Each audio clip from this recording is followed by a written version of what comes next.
Good afternoon, everyone. Welcome to the Planning Committee. In the interest of safety, if the continuous fire alarm sounds, please evacuate the room and public gallery by the stairwells. Do not attempt to use the lifts. Please assemble at Queen Victoria's statue in front of the civic offices. In order to comply with the Guildhall Trust Fire Marshal regulations, please remember to sign out when you leave the building after today's meeting. For those of you who have not attended this committee before, I will explain the running order for this afternoon. After committee members have declared their interests and agreed the minutes of the previous meeting, I will announce each item and ask those of you who are here to make a deputation to come and sit at the table. After the planning officer has made the presentation for the application, individual deputies will have 6 minutes to express their views, and joint deputies will have 12 minutes between them to make their views known. After which they will take no further part in the proceedings unless members of the committee need to ask a question to clarify a statement which has been made. Members will then ask questions, make comments, and the decision on the application will be made. Both members of the committee and members of the public are reminded of the need to consider material planning matters and not to refer to any personal information about other members of the public. I am very strict on that and will ask you to leave if you do so. May I draw everyone's attention to the fact that this meeting will be live streamed, that is filmed, from a camera at a fixed location at the back of the meeting room, and that the recording will be on the Council's website.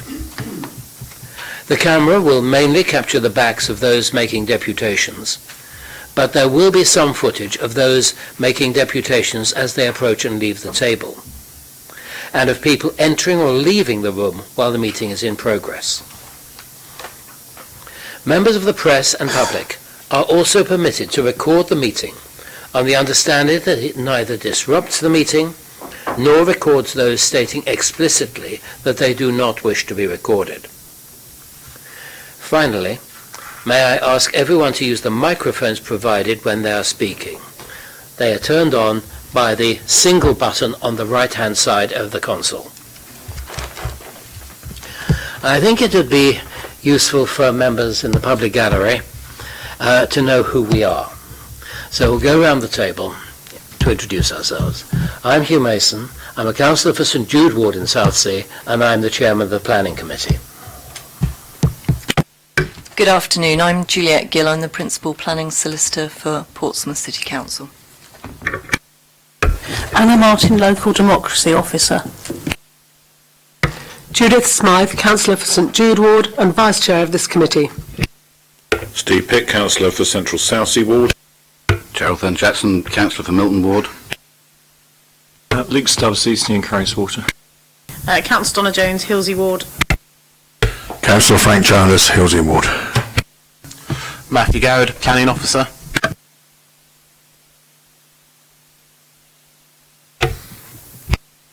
Simon Turner, planning officer. Ezekiel Edo, head of DM. And Ian Maguire, assistant director of planning and economic growth. Thank you very much. Do we have any apologies from members for this afternoon's meeting? Councillor Pitt. Apologies from Councillor Hunt, who's ill. Thank you. Councillor Norton, but Councillor Jonas is deputising. Thank you. Councillor Jones? I'm not sure where Councillor Atkins is. I thought he was on his way. I've just messaged him, but let's wait and see. Maybe that a lecture's run over at the university and he's probably teaching, so let's hope he materialises at some point. Letting his lectures overrun. Not a good professional practice.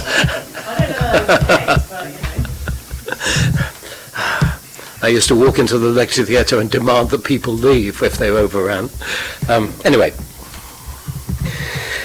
Are there any declarations of members' interests on any of the items before us this afternoon?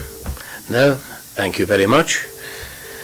We take the minutes of the previous meeting, on which you have on pages 3 to 28, and I will take them. Well,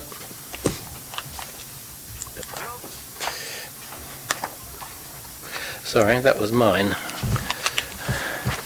I will take these minutes page by page. We take the meeting of the Planning Committee on the 4th of December at 10 a.m.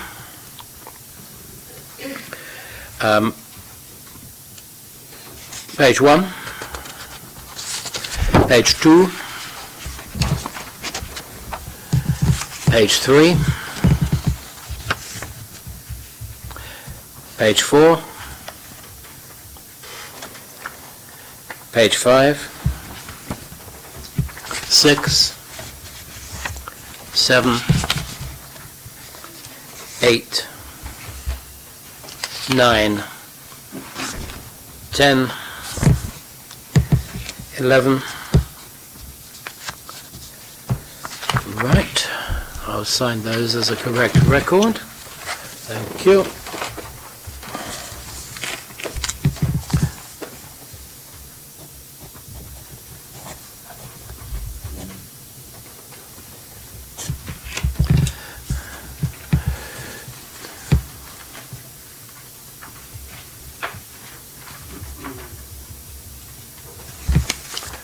Thanks very much. Right, we then come to the minutes of the meeting which was held on the 18th of December. I am advised that on page 20, page 19 and page 20, paragraphs 119 and paragraph 120, the same reason has been repeated for refusal. We need to rectify that unless there is any comment to the contrary. But let's face that as we go through. So on the meeting of Wednesday, the 18th of December, page 1, 2, 3, 4, 5.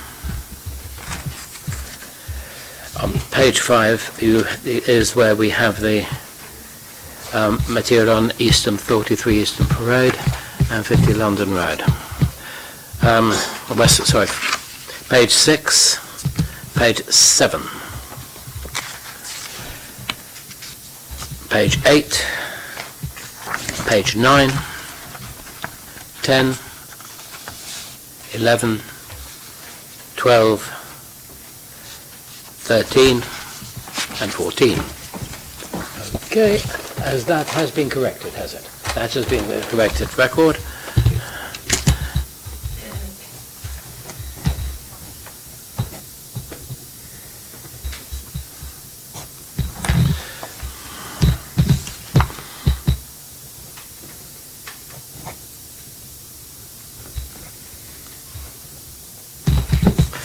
Right, thank you.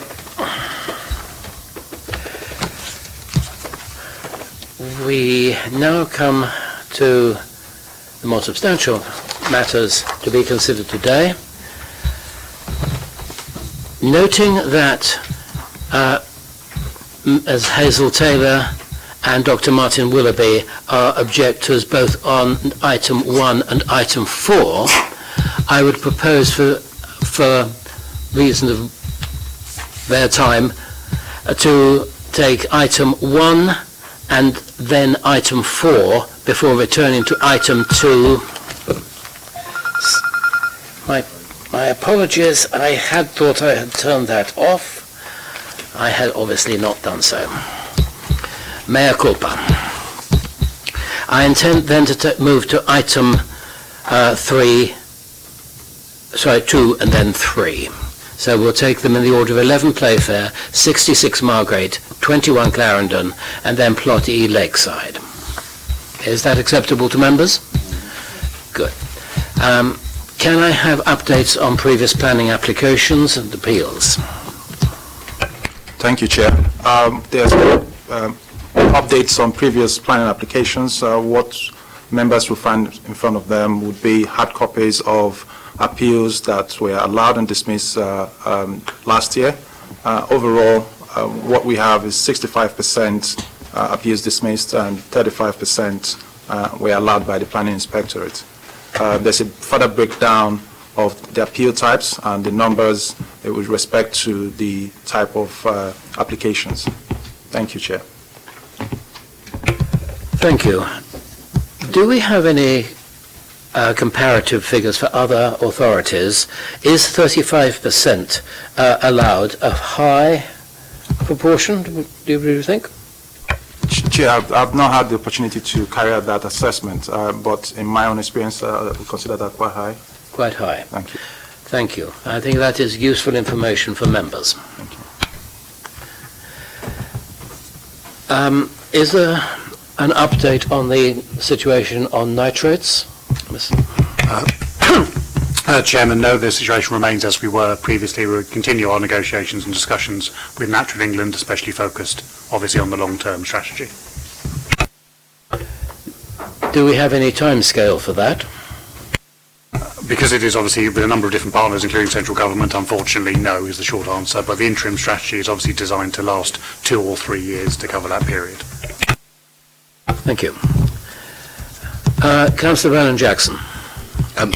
Can I ask Ian, I know we had a backlog because of the nitrates issue of planning applications. Where is that backlog now?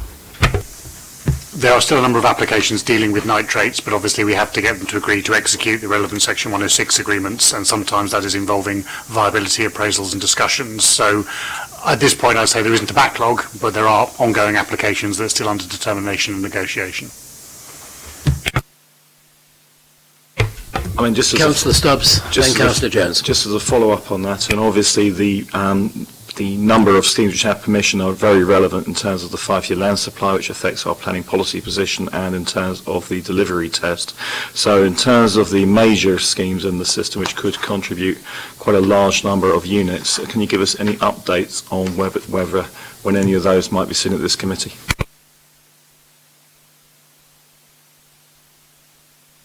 We will try and put together some numbers on major schemes, because obviously they're the ones where officers are focusing their negotiations and are more likely to have viability arguments. So we'll put something together after the committee for you. That will be helpful, because obviously there are some schemes which have been in for more than a year. For example, the St James's scheme, I know there was a change to that, but I mean it's been in for a very long time, and I'd be interested in knowing where we've got to with some of these. I'm sure other members would too.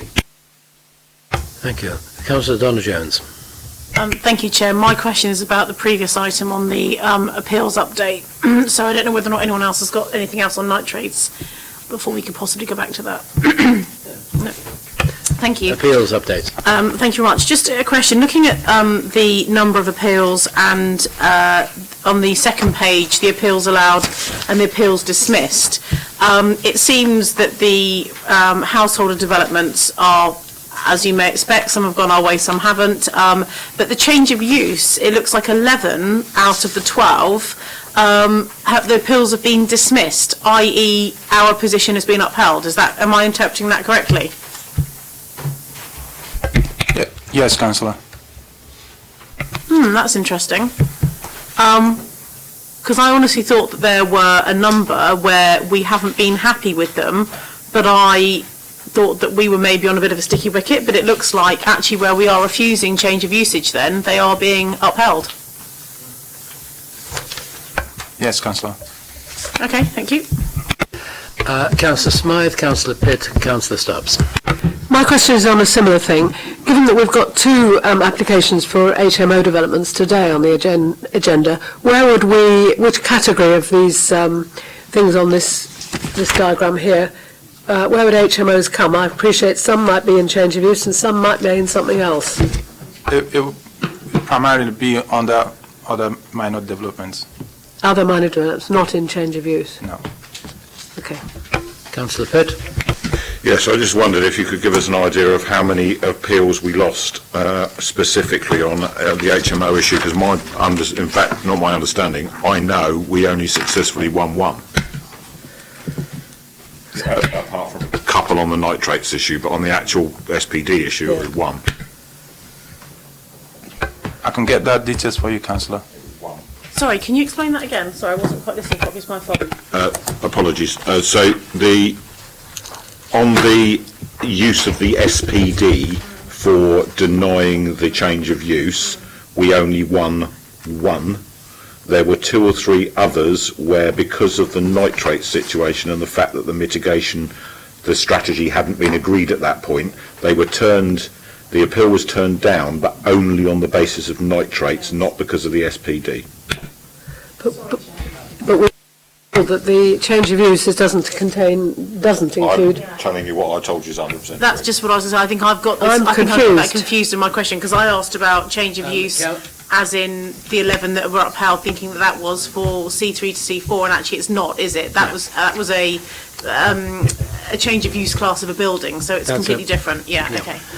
If I say, if HMO appeals are of particular interest, what we'll do is we'll recast this data, specifically extracting those, because some HMO applications will be change of use applications, some will be minor development applications, because it depends obviously what they're doing with the HMO, what the current status of the building or property is. So we can recast that information to give you a more accurate number.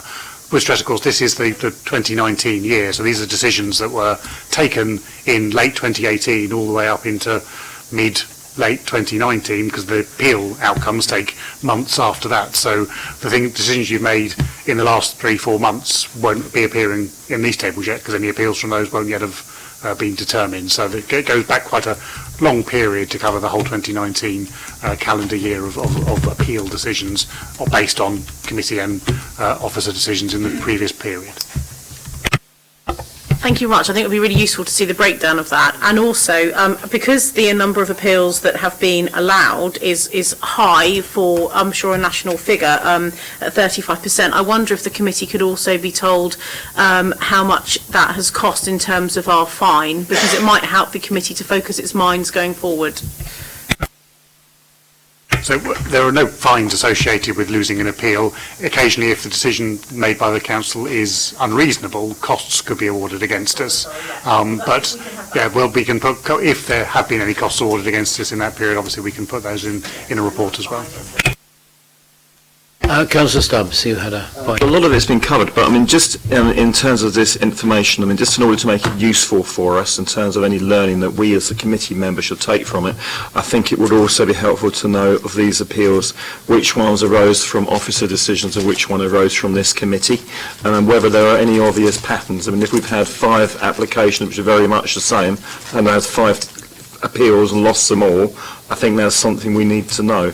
Now, I'm aware there's been a run on HMOs, but I mean, I'd like to get a bit more details on what patterns that there are on this, so that we on this side of the table are conscious about, you know, what how applications are likely to be judged if taken onto appeal.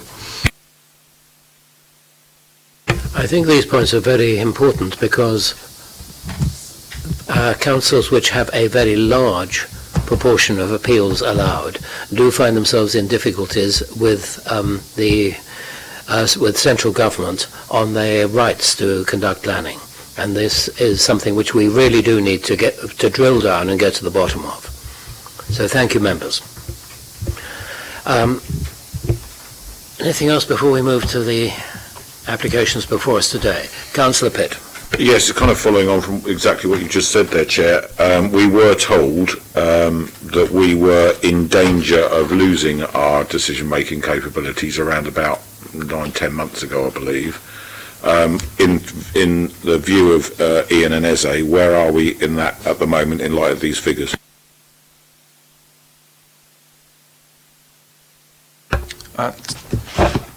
My understanding is that from the previous figures, the council is not in any particular danger of being designated. That's my understanding. I'll need to carry further assessment of the numbers. The various different metrics on which the government judges quality, speed, housing delivery, all of these things can place the council in a position of risk of special measures, i.e. loss of control of planning powers, have different periods and they're rolling periods. So there's a fair bit of data analysis that needs to go into that. From what I understand at this point, obviously we're now looking at the 2019 data, there isn't an immediate threat of that, but because numbers are relative, we don't do a large amount of development applications in Portsmouth, it doesn't take many to go the wrong way to flip you over a threshold. So I'd never be relaxed about that risk, but we will try and put together some data as part of this appeal report for you. Right, thank you, members. I think that is an important discussion. We come now to the first application, which is for 11 Playfair Road. Can I have Mr. Willoughby, Ms. Taylor, Mr. Pandya, and Councillor Tom Wood at the table, please?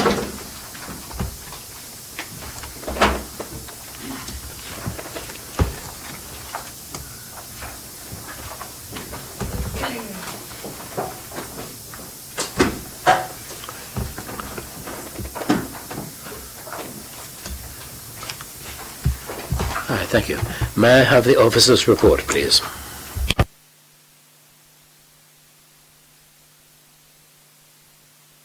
Thank you, Chair. Good afternoon, members. This application before you today seeks planning permission for the change of use of a property from a Class C4 house in multiple occupation to a 7-bedroom, 7-person sui generis larger HMO. The site relates to a 2-storey mid-terrace dwelling situated on the northern side of Playfair Road. The surrounding area is primarily residential and it is located within close proximity to a range of shops and services on Somers Road and Elm Grove. The dwelling is set back from the highway by a small front forecourt and which could be used for the storage of waste and recycling, and it benefits from an enclosed garden to the rear. Planning permission was previously refused at the site for the change of use of the property from a C4 HMO into a 7-person sui generis HMO in December of 2017. This refusal was later appealed, with the appeal being dismissed in March of 2019, but it was only dismissed as the applicant had failed to provide sufficient SPA mitigation at the time. All other reasons for refusal, including the imbalance to the area and the room sizes, was not found to be adequate to refuse the change of use, and the concluding comments from the inspector were that I have found that the development does not result in harm to the mix and balance of the community, and it provides an adequate standard of accommodation for the occupiers. The property comprises a combined kitchen and dining room, lounge, 1-bedroom and a WC at ground floor level, 3 bedrooms and a bathroom at first floor level, and 2 bedrooms and a bathroom at roof level. Subject to the granting of permission, the downstairs lounge area would be converted into an additional bedroom. Previously, the council carried out an assessment of HMOs within the area. Since the refusal and subsequent appeal, no properties have been permitted to change to Class C4 HMO or change from C4 to sui generis within the prescribed area. So given that the proportion of HMOs in the area is unchanged since the previous refusal, and that the area is still considered to be unbalanced, the inspector's previous comments are considered to remain relevant. They previously concluded that while they gave significant weight to the council's guidance, the house is already in use as a HMO and no material change to the balance of uses in the area has occurred, and it does therefore not conflict with policy PCS 20. So given the views of the planning inspector from last time, it's not considered to be reasonable or practical to refuse the application based on the above policy. In regards to the standards of accommodation within the property, while the HMO SPD has since been updated, the previous application has since been updated since the previous application in respect of room sizes, and the communal area is now further undersized. The inspector has also previously concluded that the development provides an adequate standard of accommodation for occupiers and is not an over-intensive use of the house. Given the conclusion was reached based on the same floor plans and layout as this proposal, is not considered to be reasonable or practical to refuse this application based on that policy. And there is no parking associated with the property and no proposal to provide any on-site parking, but the required spaces are the same. The required spaces for a sui generis HMO are the same as for a C4 HMO, and so it's not considered that a refusal on parking grounds could be sustained.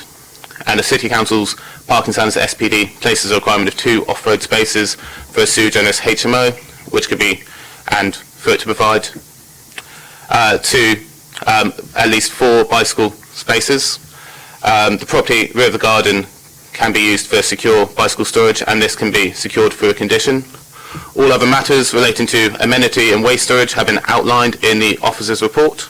So having regards to all the material considerations, representations, planning policy and the previous appeal decision at the site, it is concluded that the development in the officer's view is acceptable. Thank you. Thank you. Mr. Willoughby, Ms. Taylor, you have 12 minutes between you. If that's all right with you, Chair. Sorry? If that's all right with you. What? Martin, I can go first. It is normal for councillors to be the last to follow up,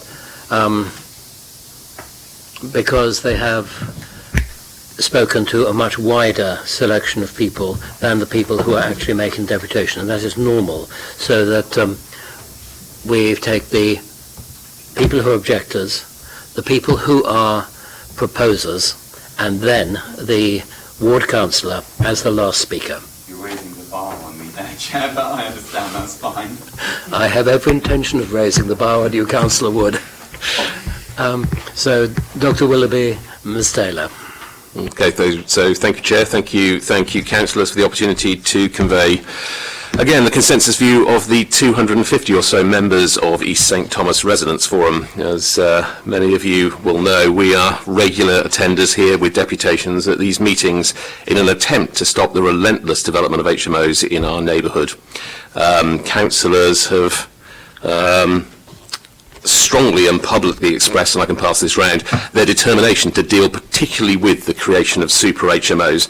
And during 2019, we consulted on changes to the SPD as part of a pledge to change toothless planning rules on HMOs. The changes to the SPD in 2019 put additional emphasis on considering the impact of sui generis applications. So in objecting to this proposal, we'd like to create yet another HMO in East St Thomas. We would like to focus on impact. There are also a few questions I'd like to ask along the way. So the first point, I think, again, this planning application is not really what it seems. We were here in 2017 arguing against exactly the same planning application when it was refused. So over 2 years, this property has been used as a student HMO for 7 people without the required planning permission.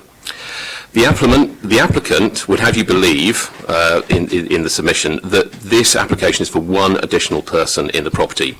However, according to PCC's private sector housing team, the property was licensed for 5 sharers until October 2017. So the real increase to 7 people here is actually 2 additional sharers. So here again we see the use of permitted development rights cloaking the scale of a development, deliberately removing transparency from the planning process and making the development appear to have lower impact. So a couple of questions. Why is it that developers can use permitted development rights to cloak these applications and make them, or try and get them approved by stealth? And how long can a property actually be used without the required planning permission before enforcement action is taken? Secondly, I'd like to mention impact on tenants. Does this application serve to offer a good quality provision in the city? Well, when we reviewed this last time, it was short on space.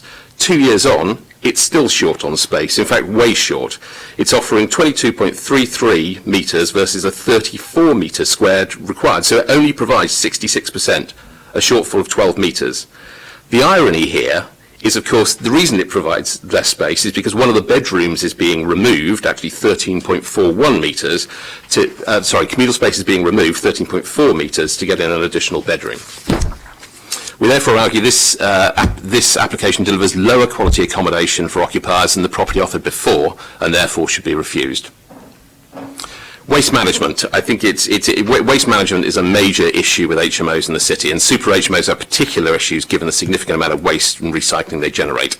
The officer's report recognises that there is simply insufficient space in the forecourt for the property to accommodate 3 360-litre bins, and as a condition requires these to be kept in the back garden. I asked, how are tenants going to move these bins, each which weighs 16 kilos when empty, through the length of the property on a weekly basis? The simple answer is they can't and they won't. This requirement demonstrates the application is seeking the over-intensive use of the property, and is another reason for refusal. And thirdly, impact on the environment. These sui generis HMO applications were held up for some time on nitrates and are now slowly coming through the system. Following the implementation of the interim mitigation strategy. Now, this application has added 2 additional people. The nitrate strategy, and I can hold up the charging board here, The nitrate strategy here says that the cost of mitigating the water put into the solent by these two additional sharers, 110 litres of water per person per day, is going to cost £3,630. So how much is the developer charged? A single contribution of £200, with a balance of £3,400 needing to be covered by council taxpayers. Given that this property is currently offered for rental, and I've got this from Zoopla here, for £3,640 per month, this seems wholly unfair, with the applicant's £200 contribution representing only 39 hours of revenue yielded from the property. We also argue that PCC is in effect incentivising the creation of super HMOs through this mitigation strategy, as by comparison a developer of a large purpose-built student accommodation will have to meet the full mitigation costs.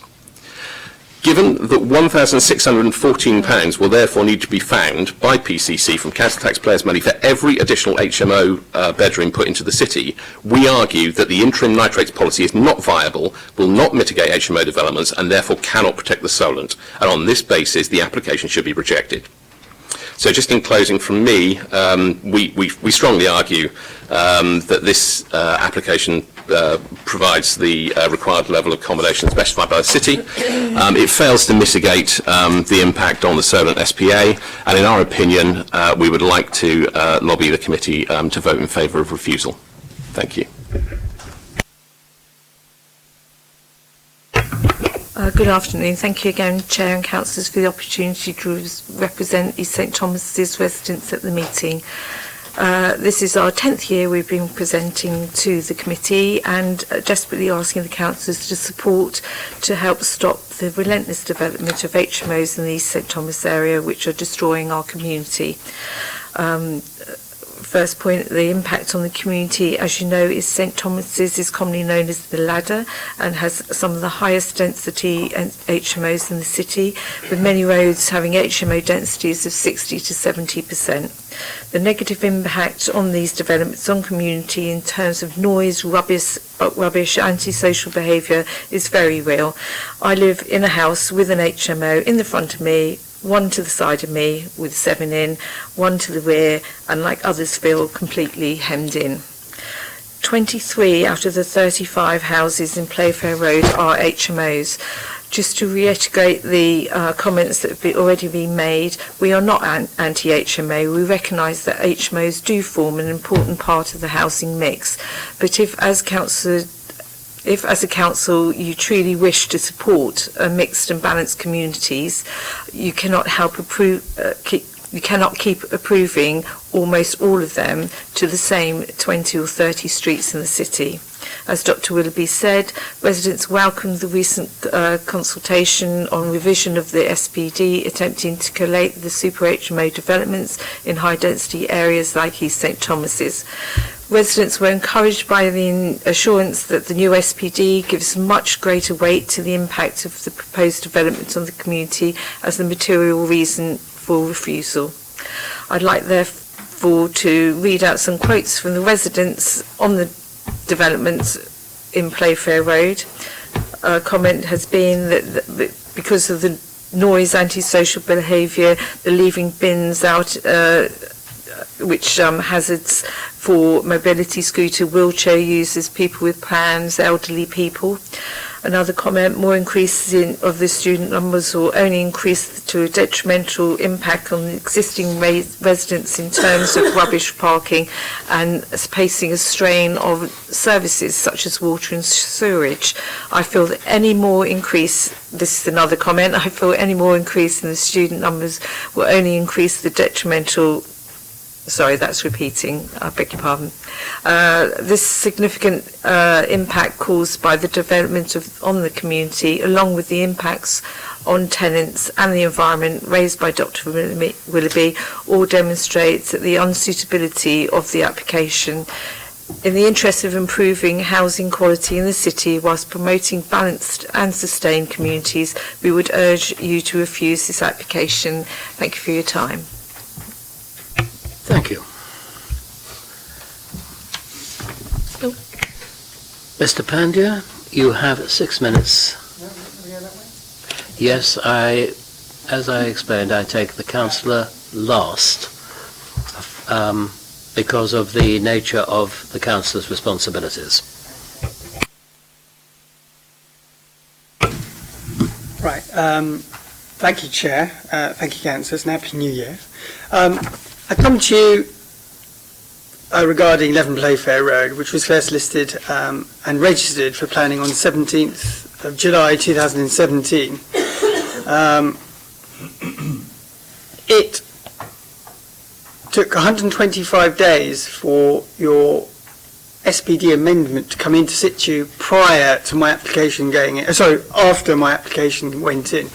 So it took something in the region of 20 weeks for that application to be heard, even before the initial SPD was launched. It's now 930 days since that initial application. We have had 5 independent professional people assess the property, the environment, the impact of, and all of them conclude that it is a fair development. It provides good accommodation internally. It's got waste, it has its waste management is managed. The 3 bins do clearly fit in the front. I don't know who mentioned that, but there are 3 large bins available that can easily fit in the front. There is bike storage that has been put in the rear, and the courtyard garden still remains. So they've all been taken into consideration. Over the last, over the last 3 years, we've experienced no complaints from the council regarding waste management or noise from this property. And as people have said, yes, it has a licence for 7 already. The inspectors have provided it with that, and we are legally renting it as a house to 7 individuals, and will continue to do so until we come to a conclusion here. But I think what I really need to point out, which our planning officer has mentioned, is that the highest level, the Secretary of State's officer, has stated clearly on the previous assessment that the building is viable, the environment it's in is viable, and his mathematics are certainly different to the mathematics that are being shown here, but it represents a very good development. Going to the objectives briefly, I need to change tack here, but basically I've looked at the environment around it, as in the 50-metre radius, and in the development area there's only a maximum of 14 properties from the list of objectives that appear within the area, and of that I could only identify 2 addresses of objectives. Now this is just me looking at the data, going through all the addresses. There are only 2 objectives on there. One of them is an automatic email response, who then put a second automatic response in, so that would clearly invalidate their objections because they've gone in twice. I don't know how many systems you've got in place to stop people doing this, but they are in there twice. So I've got to question the accuracy of the data. There was one objection which I will address, and that was 5 Edmund Road. And the reason I'm going to address it is because the inspector actually took all the points on board, and has, if I've got time I will, but basically the inspector has withheld our application, said in essence the only reason that we haven't gone through, he couldn't pass it, is because we've forgotten to pay the mitigation payment. I don't know why that's happened. That's just an admin error. It's something that should have been dealt with over 900 days ago. That's all I can say. So I've been going backwards and forwards. These guys have been coming here for 10 years. I've been coming here for 300 days, whatever that represents at the meeting. But it's been going around. Sorry, I've gone right off script here. It's terrible. Of the automatic objections, there's 3 issues that they raise in all of them. And again, once the inspector's gone through all of them, and again has rejected them in the application. I can't say more than that. Each one of them has created I'm sure you've seen the email. All 3 of those points are eradicated by his statement. And I just basically, point 18 that the inspector raised, he understands the concerns of the neighbourhood, which include parking, noise, litter, smoke and refuse generally. However, the additional bedroom is unlikely to place an unsustainable pressure on the surrounding street parking or cause environmental harm for waste storage. I note that the Highways Authority also have no issues with, in essence, with the parking there. So, again, recapping, I've had 5 professionals look at this. 5 people have said they cannot find a problem with it. And once again, 930 days later, I find myself back here again. Please vote to pass the application, and that's all I can say. Thank you. Thank you, Mr. Pandya. Councillor Wood, you're the councillor for the whole of this area and the surrounding areas, so you have 6 minutes. Thank you, Chair. Thank you for allowing me to speak today. Martin and Hazel, who live closer to the development, have addressed the particular concerns of local residents and the experience that this constant flood of applications cause. So I'm not going to go into those points, but there are a few things I would like to pick up. I think it's quite helpful that we had a longer than usual discussion today about decisions from the planning inspector, because I've not been doing this as long as Martin and Hazel have, but over the last 4 years, whenever we get an appeal decision in, I always read through it, and I am shocked by the lack of consistency that we get from planning inspectors. Seemingly identical cases will be decided in different ways or in the same way with completely different trains of logic. They will sometimes, on their arguments, appear to be referring to previous SPDs, sometimes years out of date, and there will be an absolute lack of consistency. And that is what I've come to ask from the committee today for some consistency. 2 years ago, you rejected a very similar application, and 2 of the 3 grounds are fundamentally unchanged from that from 2 years ago. I know Martin has addressed his concerns about the 3rd. Very little has changed on those 2 grounds since you decided to reject them, and I would ask that you continue to adopt the same view that you adopted then. The only thing that is different is that we have slightly stricter regulations thanks to the new SPD that was adopted in October of last year. That is the only factor that has changed. For this committee to reach a completely separate view would, I think, be nonsensical. I would like the committee to bring to the planning process and assure the local residents with the consistency that we're unable to get from the planning inspector. I'd also like to quickly address the point of waste storage, and to be fair to Mr. Panda, it's not his application that says that the bins should be kept out the back. That's a condition proposed by officers that was just circulated before the meeting. But as he says, there's space to keep them out front, and that's clearly, you know, if that's where the applicant would envisage keeping them, that's where the residents will envisage keeping them, and it is clearly not workable that the refuse bins be kept out the back. So completely fair to you, that wasn't something that you raised, that was something that was on this document, but I think Martin's point still stands regardless because of that. Thank you very much. Thank you very much for the 4 deputations. Members, your questions, please. Councillor Bernard-Jackson, then Councillor Stubbs. Can I ask why there's only a £200 charge for the mitigation as opposed to the full amount? Yep, okay. Well, I don't sit on this committee very often. The SPD divided between major applications where individual assessments would be made to cover it, and the viability implications and delivery implications can be managed because it's a larger scale scheme, and minor scale applications such as this one where only an administrative charge is caused. So anything that's a minor scale application in accordance with the strategy, we only charge an admin fee. Okay, and when that came in, was that questioned by anybody? I honestly can't recall the full debate, but obviously we clearly explained to members as part of that process, as part of the general support of delivery. No, okay, that's very helpful, thank you. Councillor Stubbs.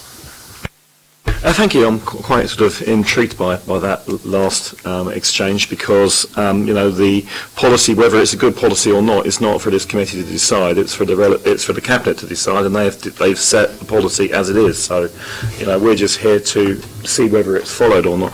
My question is, it appears to me that the one planning relevant question in all of this is about the size of the kitchen dining area, the communal space, and conscious that we've had a new SPD dating from October 19. So my question is, have there been any relevant appeals or any other relevant information that we should be cognizant of about the inspector's attitude to the inspectorate's attitude to the 34 square metres requirement?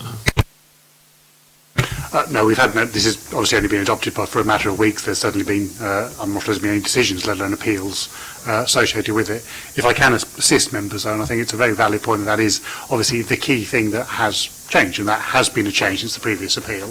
But of course, SPD is supplementary guidance for members to help their decision making.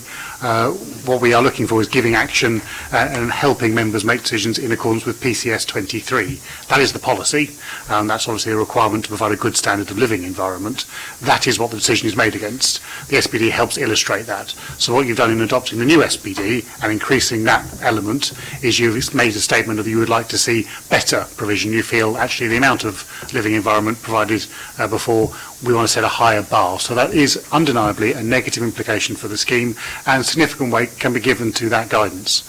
However, that is general guidance across the city, and obviously what we have in this case is also a material consideration. The previous inspector's decision, who's made an individual assessment of 7 bedrooms on this specific property with this specific size of room, and they've concluded that they feel that is an acceptable amount. So both are material considerations, both help guide those judgments, but obviously how much weight you give to each of them, also bearing in mind the requirement for consistent decision making, consistency of course being with previous public decision making, i.e. the planning appeal as much as the own council's decision resolution is the key matter. But that is a change, and you can give weight to that matter, but equally you have to give some significant weight to the previous appeal inspector's individual assessment of the application. Councillor Pitt. Thank you, Chair. One for Ian, I think probably.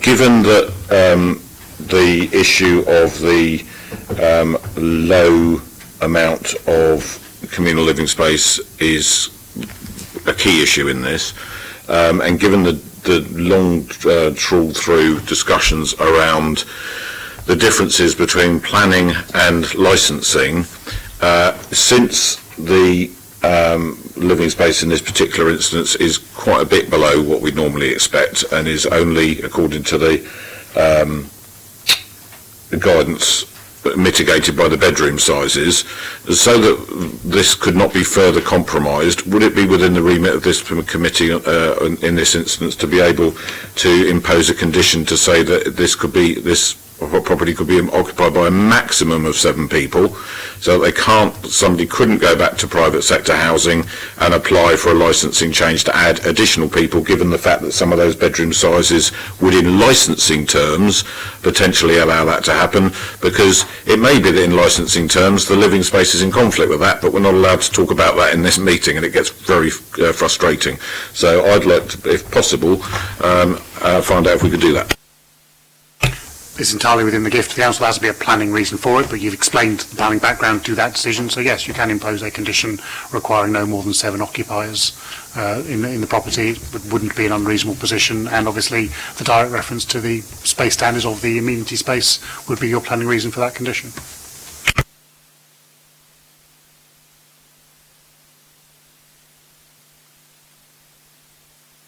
Councillor Pitt. Just for convenience, then I would like, although we're not in comments yet, then I would like that to be put forward today if we can find a seconder. Other questions, members? Councillor Jonas, then Councillor Vernon-Jackson. Through you, Chair. Can the officers then confirm that whilst the communal space is quite a lot less than what we would like according to our SPD, that the planning inspectorate has already dismissed that as a reason for refusal?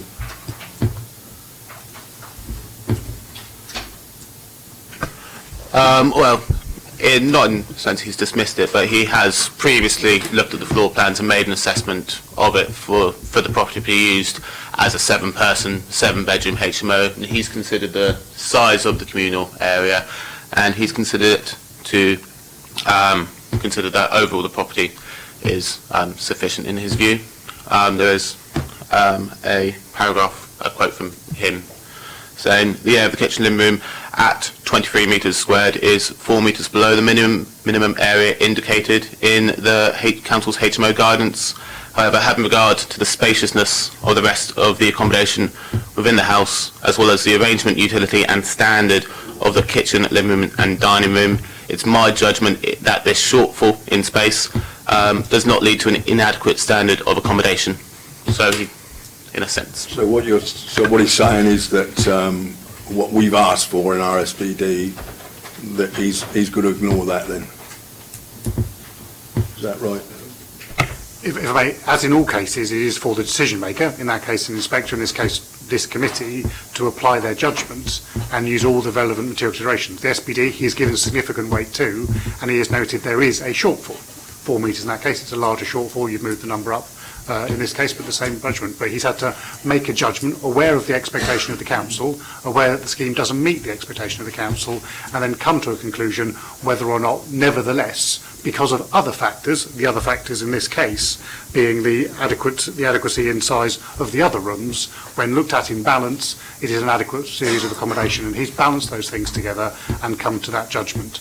You have to do the same thing, balance that, the facts of the scheme, the size is shown on this slide here, the overall adequacy of it, and add into that consideration of both the SPD and the inspector's decision. These are all material considerations that you have to give weight to in balancing your judgment together. Yeah, I understand what you're saying, but I'll come back to the fact that he doesn't really agree then with our SPD. I'm not, obviously we can't put words in the mouth of an inspector. I can't say he doesn't agree with that. I believe he does agree with the SPD, but what he's looking at, and indeed as our own guidance does recognise, he's applying judgment and saying because it has large bedrooms, he feels that it's acceptable to have a slightly smaller living room, a slightly smaller kitchen dining amenity area.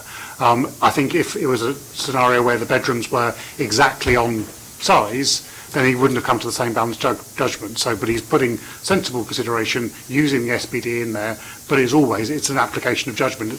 Planning is not a tick box exercise of making sure every number is met accordingly. It is looking at a holistic assessment of all the pros, cons and merits and balancing them all together. The inspector and indeed your officers in making this recommendation have satisfied himself and ourselves that overall the quality of accommodation is adequate for 7 people in this property.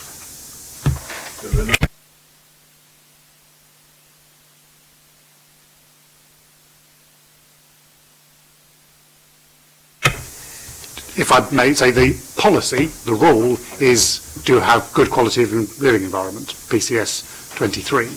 This is guidance. This helps explain how one could do that. There are other ways to achieve good qualities of living environment.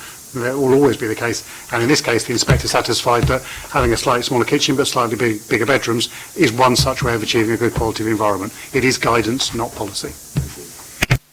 Councillor Vernon Jackson, then Councillor Smythe. I think most people would agree that this is exactly the sort of development that we don't want anywhere in Portsmouth, and we need to see how we can stop these sorts of things in Portsmouth.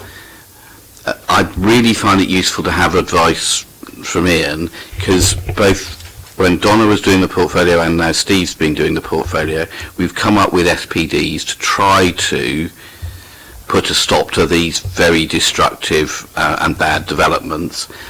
And it feels in both cases that we haven't had the strength that's able to put a stop to these, even though we all know that these are bad developments and it's bad for the city. Is there a different route that we could or should be taking to protect the people of the city from really bad developments like this?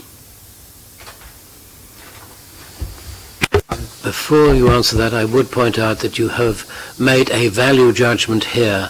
And I meant to, as a member of the committee, I meant to do so. That is why I'm here, Chair.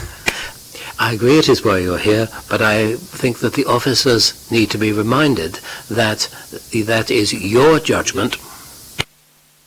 Thank you. I was going to start by saying, obviously, officers' position is this is a policy compliant scheme.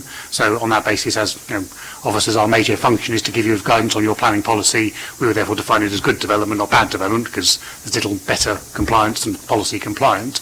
But the same answer to your question, therefore, is if you wish to resist schemes like this that are, in our opinion, policy compliant, you need a different set of policies for HMO usage. Clearly, you're currently doing your new local plan, and indeed, after this meeting, there is a working group which is looking at housing policies. HMO policies being part of that, and that's a discussion that we can have on how we can look at new policies that guide HMO development in a different way, but in accordance with your current local plan, your current policy, and indeed national policy and legislation. This is a compliant scheme. Councillor Smythe. I think my questions are following along the same lines here. The first thing is I don't see any sort of furniture layout on the living kitchen area, and I do see a nice French window at the end of the extension. Where are 7 people going to sit down and eat their breakfast? I just don't see the space. If I saw it, I might take a view that we should go along with what the inspector's saying. If I can't see it, I really do wonder what we're actually thinking about, the reality of 7 people sitting down there to have their breakfast. If I lived in that top room, I'm not going to go upstairs with my cornflakes. I'm really not. So could somebody just advise me where chairs for 7 and a table or put those photos, whatever else it is, can we put in there? So, if I may, there is not a table with 7 chairs around. Obviously, this plan permission hasn't been granted yet, so I would expect to see 7 chairs. But, well, except that it demonstrates room performance. There isn't a table with 7 chairs in there, nor would I anticipate that the landlord or the tenants would desire to put a table and 7 chairs in there. As you can see from these photographs, there is a kitchen around the end of the building. There is a breakfast bar with 3 stools, not 7. Okay, that's helpful. Around it. And then there's an area where there's more informal seating. You can see a sofa in the foreground of that photograph. In the real world then, this is conjecture, but no, I do not anticipate these 7 housemates sitting down to eat breakfast together. But again, that is a question.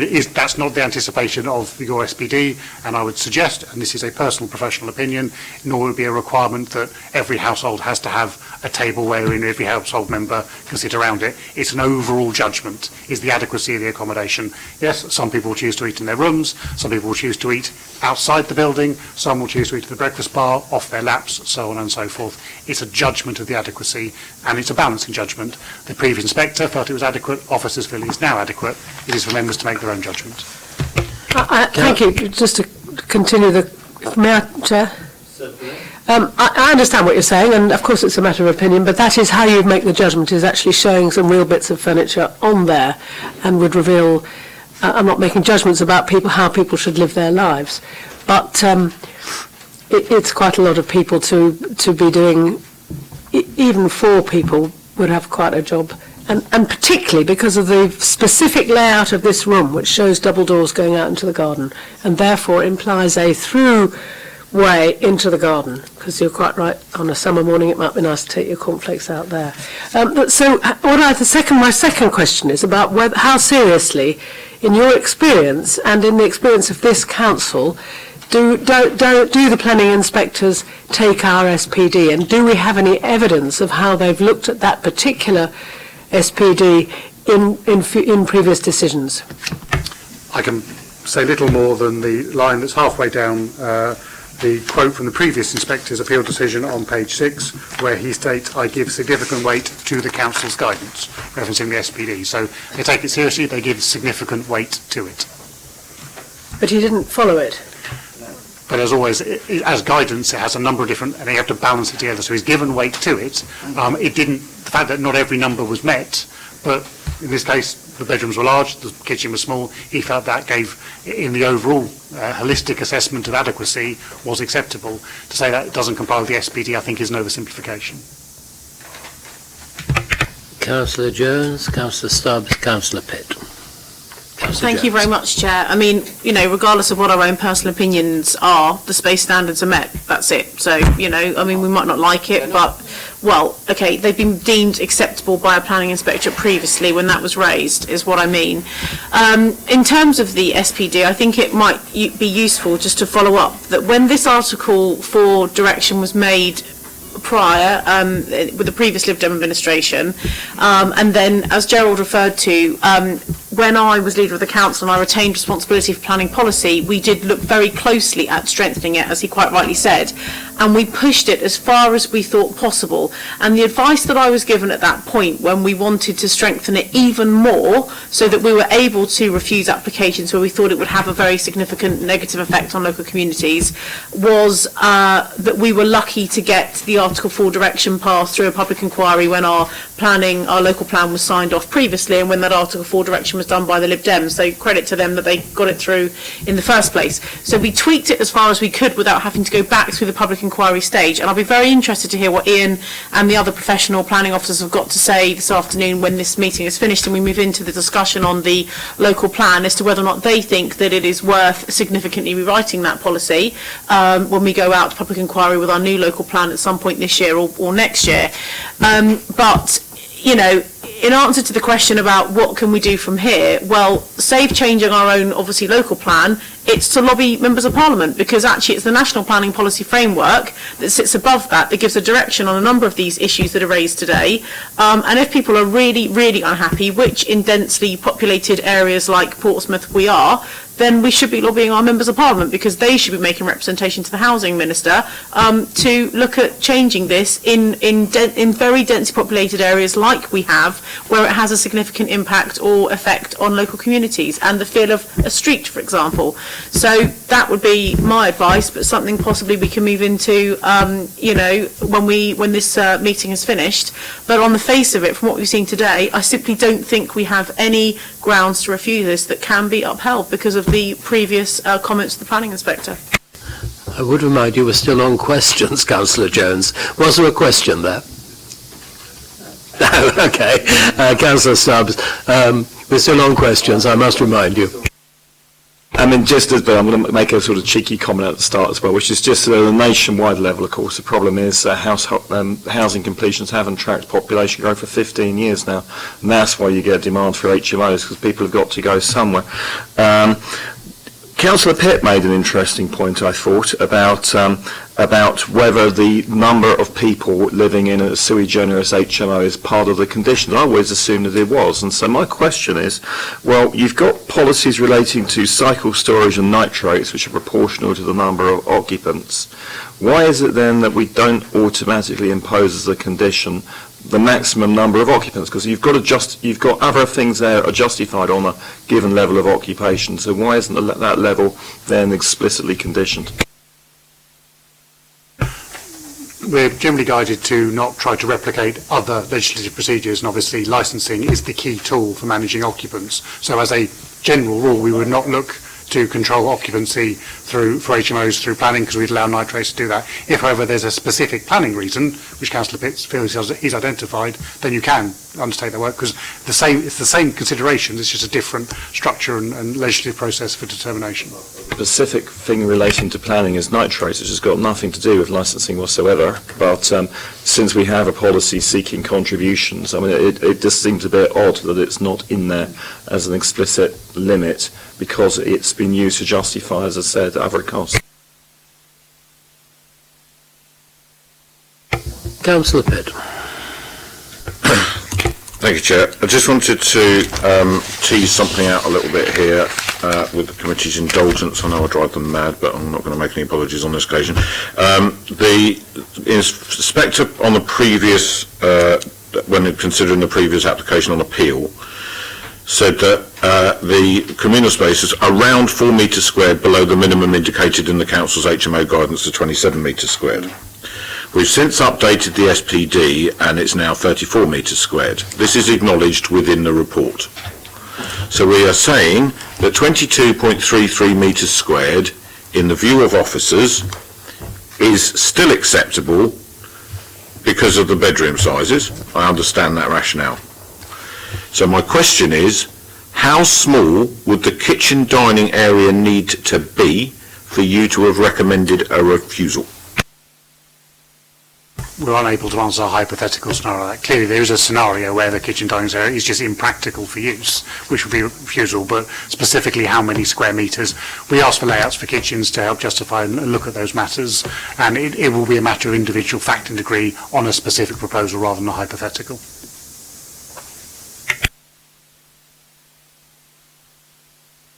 Right, members' comments. Councillor Burnham-Jackson. Thank you, Chair. I'd like to propose refusal on the grounds that the communal space is not sufficient. It is now almost 12 metres below what our SPD says, which is triple the amount from when the inspector looked at it, and that is far, far too small. If we allow this to go through, we ride a coach and horses through our own SPD. I think there are lots of other reasons to say that this is a very bad development. I wonder whether we could look to say that there should be a condition here that they should only be occupied by 6 people. But I'd be interested in advice from Ian about that.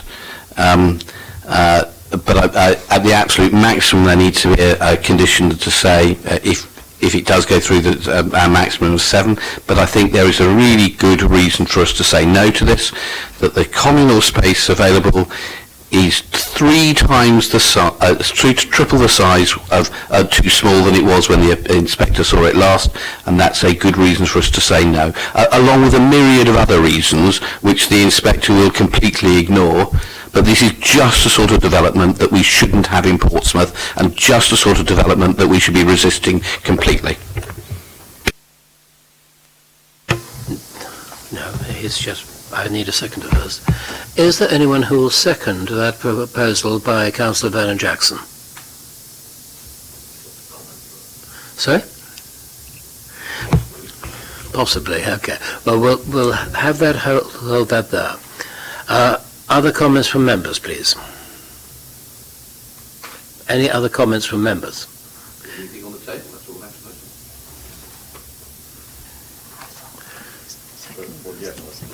Councillor Pitt. Sorry, I was getting a bit confused there, Chair, because I said I'd like to comment before deciding whether to do that, and I thought you picked up on it, and I didn't realise I was therefore not being looked at.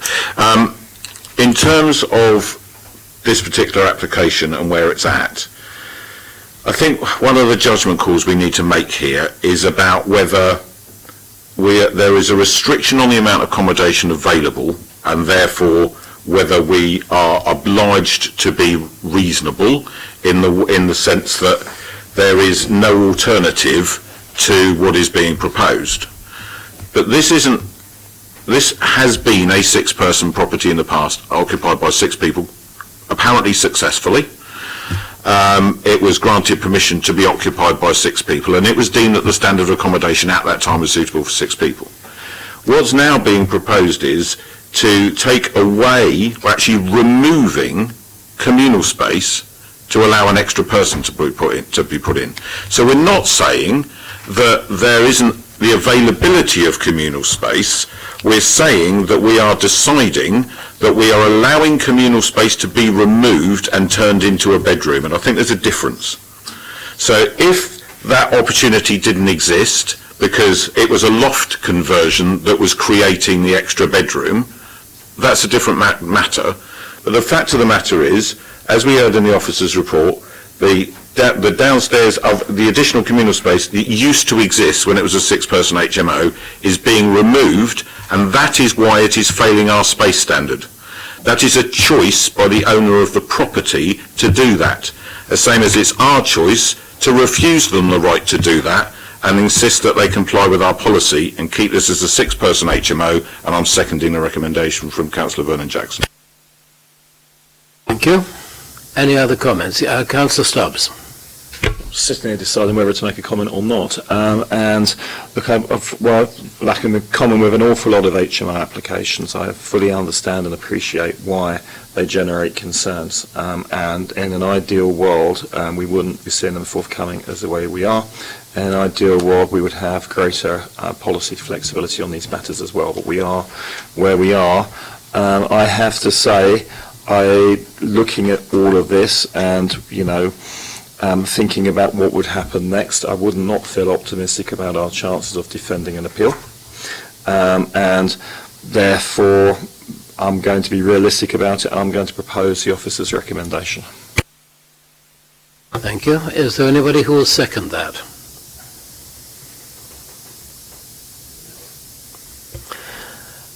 I will formally second that so that it may be considered were the first proposal of rejection to fail.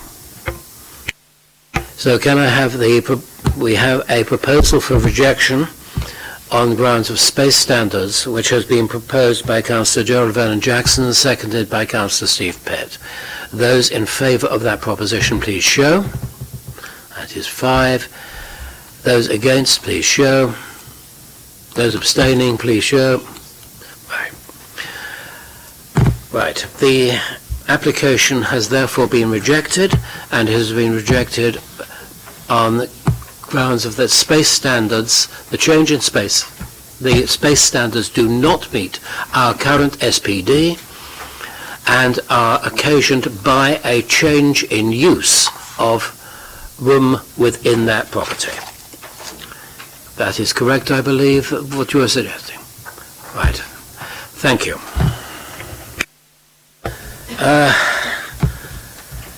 So that is refused. We now come to the second matter, which is 66 Margate Road. But before that, thank you very much, Mr. Pandya, for coming along, and thank you for the clarity of your deputation. Right. I think we have the people at the table who wish to speak on this one. Can I have the officer's report on number 66 Margate Road? Thank you, Chair, and good afternoon, councillors. So this is an application for the change of use of a property in flexible C3, C4 use. So that's can be used either as a dwelling or a small HMO to a larger 7-person, 7-bed HMO. The property is located on the southern side of Margate Road, within a primarily residential area. There you go. It's within close proximity of shops and services on Albert Road and Elm Grove, and is also within close proximity of public transport routes on Outram Road, Elm Grove and Summers Road. As you can see, the property has a small front yard, and you'll see a larger rear garden area to the rear. The property currently is laid out as a 6-person HMO. So the history for this application is prior to November 2018, it was a 3-bed dwelling, although in November 2018 the applicant was successful in gaining permission for flexible C3, C4 use on the basis that the dwelling had been in use as a 3-bed HMO since 2011, or 2008, sorry, I believe. They later came in 2019 for an extension to the rear, which is shown on the back of the ground floor there, under permitted development, and they also erected a dormer to the rear under PD as well. This application here seeks a change of use. Well, basically the change would be the bedroom 7 on the ground floor there is being converted from a lounge or communal living area, which would give the additional bedroom. Now, the HMO count in the area has come out of the 103 properties in the 50-metre radius. There are 49 HMOs, which gives a percentage of 47.5%. That's including the property at the moment as the current use is an HMO. This imbalance has been taken into account for the HMO SPD states in situations like this where the imbalance exceeds 10%, then the consideration must turn to amenity grounds. Some photos of the application to site. This from the rear garden. As you can see there, the ground floor extension and the dormer that's been erected to the rear. This is the communal living area. Now this measures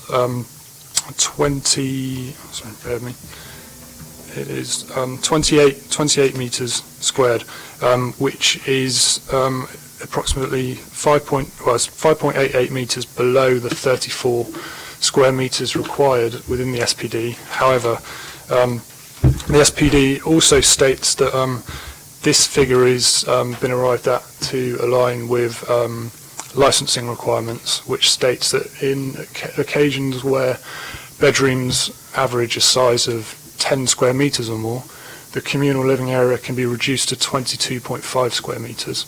So if we're considering the application in line with the licensing requirements, it achieves those minimum requirements. In this case, the bedrooms, there is one bedroom that doesn't meet 10 square metres in size, and that one is only 0.4 square metres below that. The rest are a minimum of 1 and up to 5 square metres above the 10 metre threshold.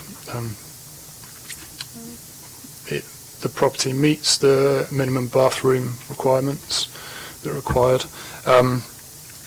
And in terms of cycle and bin storage, conditions have been recommended for those to be taken care of in the rear garden. Having regard to the current imbalance, the HMO guidance, potential amenity implications resulting from the change of use of one room in the property, it is recommended that the application is approved.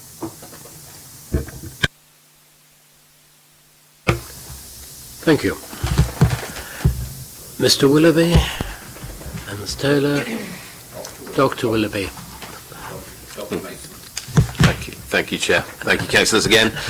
Now, many of the arguments we're going to make here on this application are, of course, identical to those for 11 Playfair Road, so we'll try and keep this suitably brief.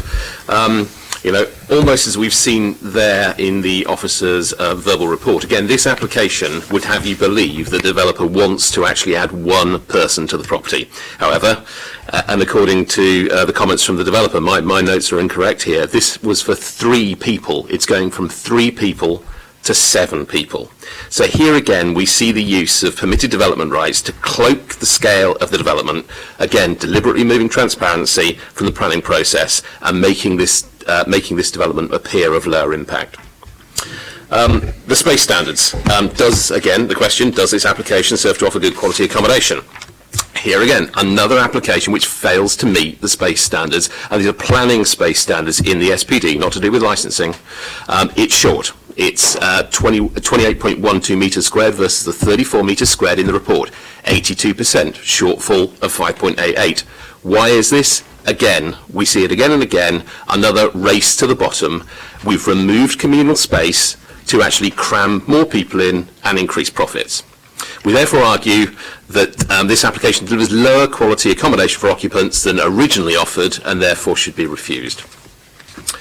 Waste management. Again, the officer's report recognises that it's simply insufficient space in the forecourt of the property to address waste storage and recommends by condition. So this isn't a proposal, this is actually in the report by condition that these should be kept in the back garden. Again, I'm willing to offer a wager that should this application be approved, this rubbish storage will not be in the back garden, it will be on the street. Yeah? And frankly ruining the amenity of the other residents.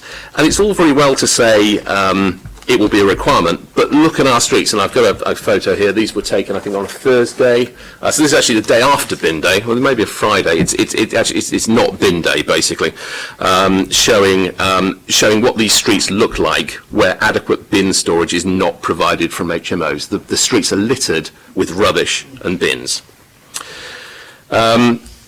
Effectively, the waste management for this property for 7 people cannot be accommodated within the grounds of the property. It's not possible.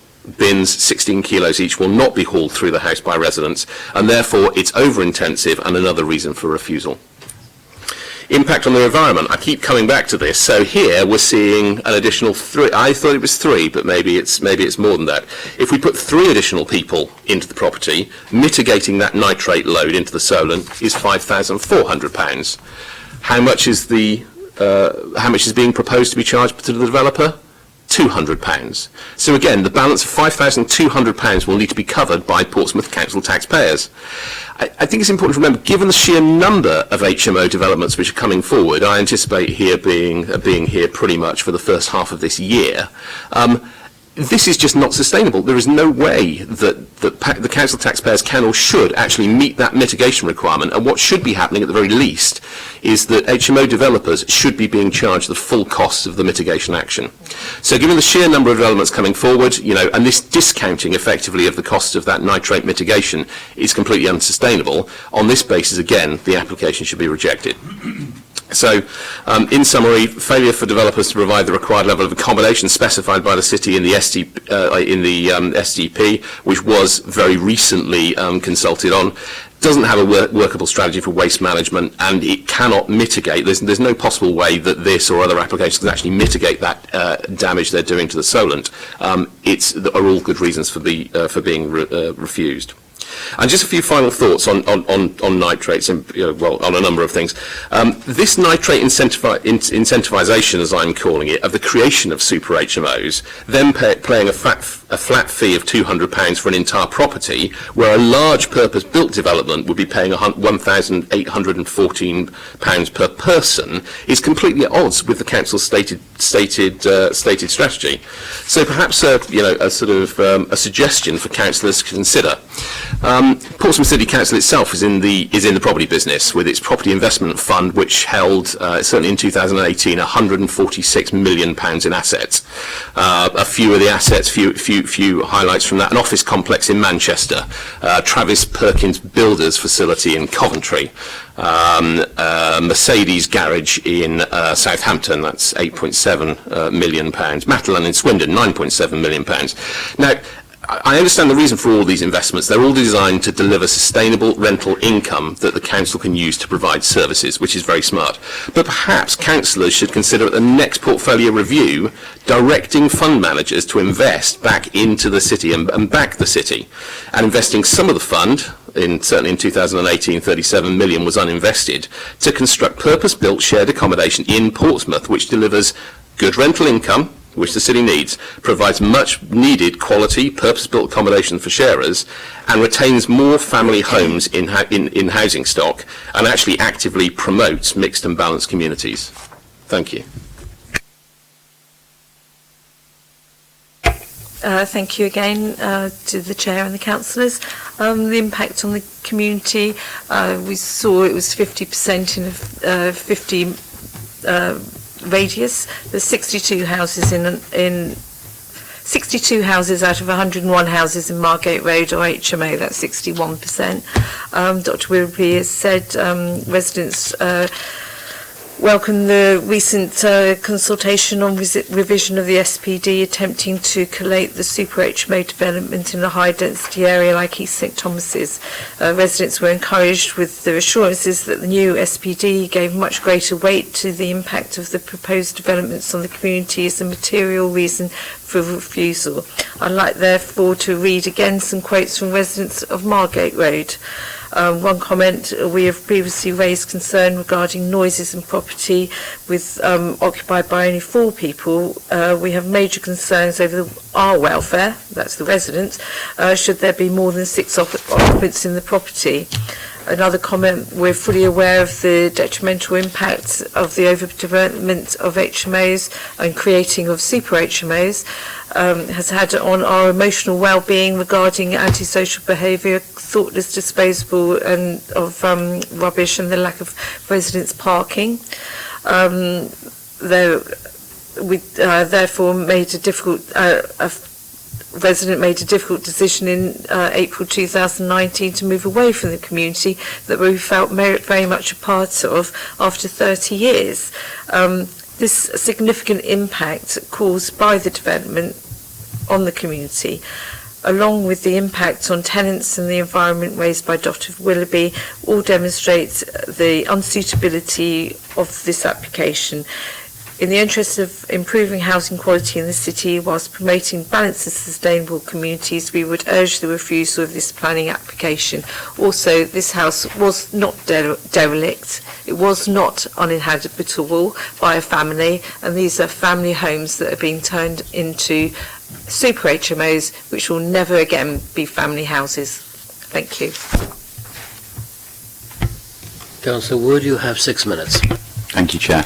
I'm going to wildly deviate from what I was going to say, and I'm actually just going to start off by asking you to defer this application because of this document that has been circulated.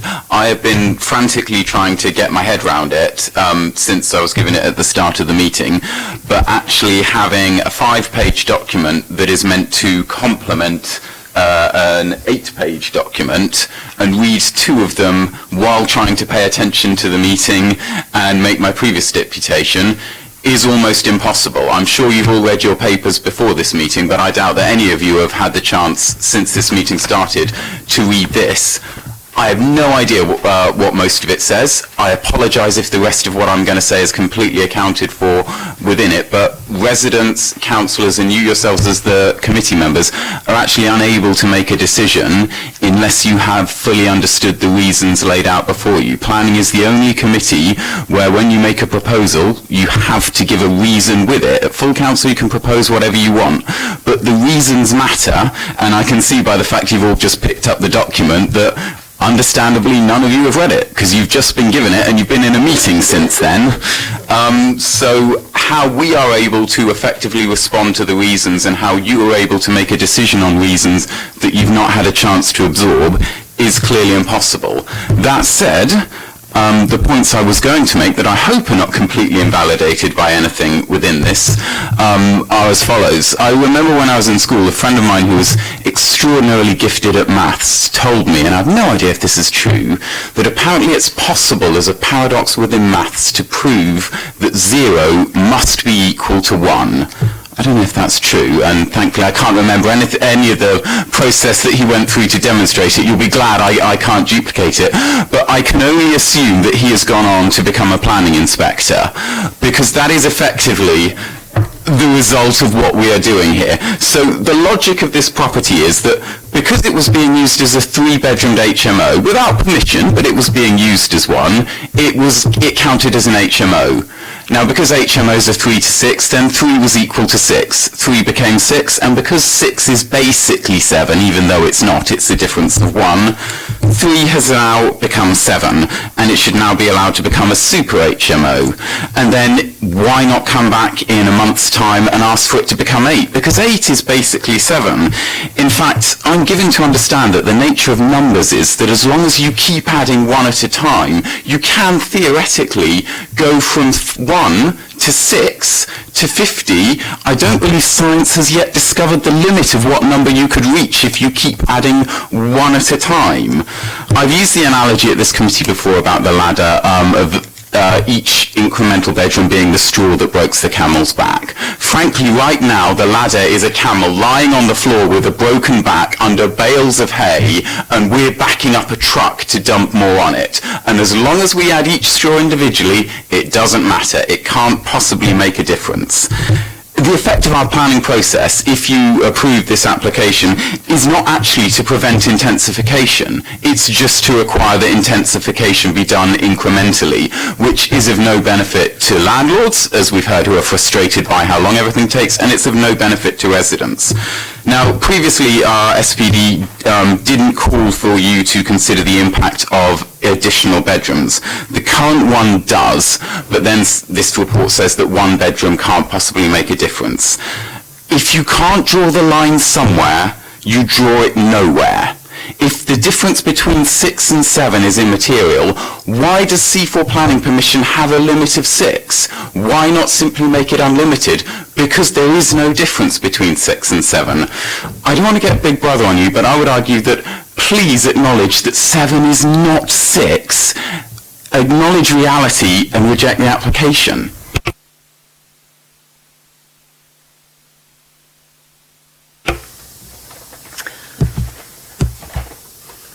Yes, 6 is not 7, and you kept yourself within 6. Members, questions, please. Councillor Smythe. Please, may I see the floor plans again so that I can have a look and see whether the reduced size of the rear accommodation has the same sort of effect as it did in the previous application. Thank you.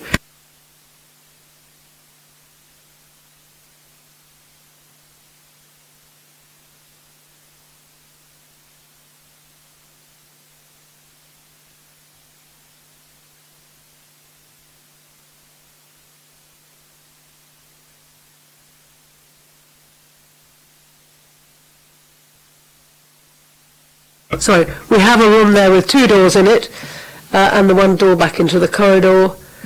The living accommodation is reversed, so it's the kitchen bit is at the end, theoretically creating a little bit more space for actually doing things in that space. And the loss of the... Could you tell me which room previously has been the room, the communal room on the ground floor? Yes, certainly. It's so it's bedroom 7 on the ground floor. The middle one, yeah. That was previously the lounge.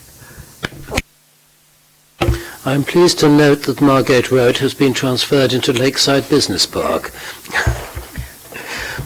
A very interesting move. I'm not sure it had planning permission. Other questions, members, please. Other questions, members, please. Comments, members. Councillor Vernon-Jackson. It would be inconsistent from our previous decision made on the previous application to do anything but to go for refusal on the basis that this the room size for the communal area is significantly below that is required in planning planning SPD that we have put in, and therefore I think we had absolutely no choice but to say no to this as well. So I'm happy to propose refusal again. Is there a seconder for that? That was Councillor Smythe. You're nodding at me. Yes. Thank you. Just give members a bit of guidance. Yes. Just to give you some guidance, to be clear, it is not the same application. The logic process is the same, but the specific wording just used, that it is inconceivable and inconsistent, it will be perfectly consistent to grant this because it's a different scheme. Equally consistent to refuse it for the same reason of size of the amenity space, but to be absolutely clear, and so you can defend it on appeal, we do have to recognise the difference. Absolutely, completely different scheme, but the policy remains the same, and this application fails the policy of the City Council in the same way that the previous application also failed the policy of the City Council. And so they're completely different applications, but the policy is the same, and if something fails, something fails. Yeah, just to be absolutely clear, it's guidance, not policy. This is a 125 square metre house compared to 110 metre house. So absolutely you can come to the same conclusion, but it is very important that the language is clear and you recognise that this is not as bad as the last one because it's a slightly bigger property, slightly bigger living room, but it's still not good enough in your view, if that's the recommendation one. But it's an important distinction so that you can defend it on appeal. Thank you. Councillor Stubbs. A couple of words of comment on this. I mean, firstly, it's not actually 6 metres under in the living space. It's 54 square centimetres under in one of the bedrooms, in effect, for this application to be policy compliant. What worries me is I know we had our discussion earlier about what were the causes of these appeals. We do know the big picture, which is we had a very large number of refusals overturned from HMOs where the committee took the position that if anything was 0.1 square metres under, it was automatically refused, and then the inspector didn't take that view over and over and over and over again. So, it's to give false hope to the community that somehow this time will be different, because it won't. We can bang on the table as much as we like. The planning inspectorate is part of national government. It takes its own position, and none of it makes any difference. The fact that they've taken all of these other decisions which have ruled that a small deviation here and there and it's not sufficient to refuse planning permission, and they've made that decision repeatedly, they'll make it again in this case as well, and that's just the truth. I just want to say that. I think it is important to note that in the same way that we must judge every planning application on its own merits, the planning inspectorate have shown that they make their judgments on the particular case and often do not turn to precedent. Other comments from members, please? Councillor Jonas, then Councillor Pitt. I'd just like to thank Councillor Wood for his explanation on the figures. My education at school was nowhere near as high as his, but he's quite right. I've sat on this committee on and off now for 10, 12 years, and I've watched small houses become super HMOs by the gradual increment of a bedroom here, and then they put a loft extension in, and so I do agree with him, and I don't know how we can stop this. I don't know if it's in the SP, but all I know, again, these measurements are not what we'd like, so I will be voting accordingly. Councillor Pitt, then Councillor Jones. Thank you, Chair. I think an additional reason for turning this application down is the fact that regardless of what a different bit of the council have done, we hear over and over again that what private sector housing do is private sector housing's business, and it cannot materially impact on our decisions as a planning committee. So, sat here as a member of the planning committee, the decision I have in front of me today is a property that had permission to be a 3-bedroom property. The SPD, in its updated form, talks about the additionality of bedrooms. So this is not, doesn't matter how many people are going to live in it, this is not going from a 6-bedroom property to a 7-bedroom property in planning terms. The planning consent that it has that's excellent is a 3-bedroom property. This is asking for consent to it to be a 7-bedroom property. Whatever the considerations of private sector housing about adding people, it will be inconsistent with the nitrate strategy, which specifically is linked to bedrooms, and it will be inconsistent with the updated form of the SPD, which specifically references bedrooms, to say that we would accept adding 4 extra bedrooms without considering the residential impact on neighbours and amenity. Now that's a very different prospect to Councillor Wood's just one more.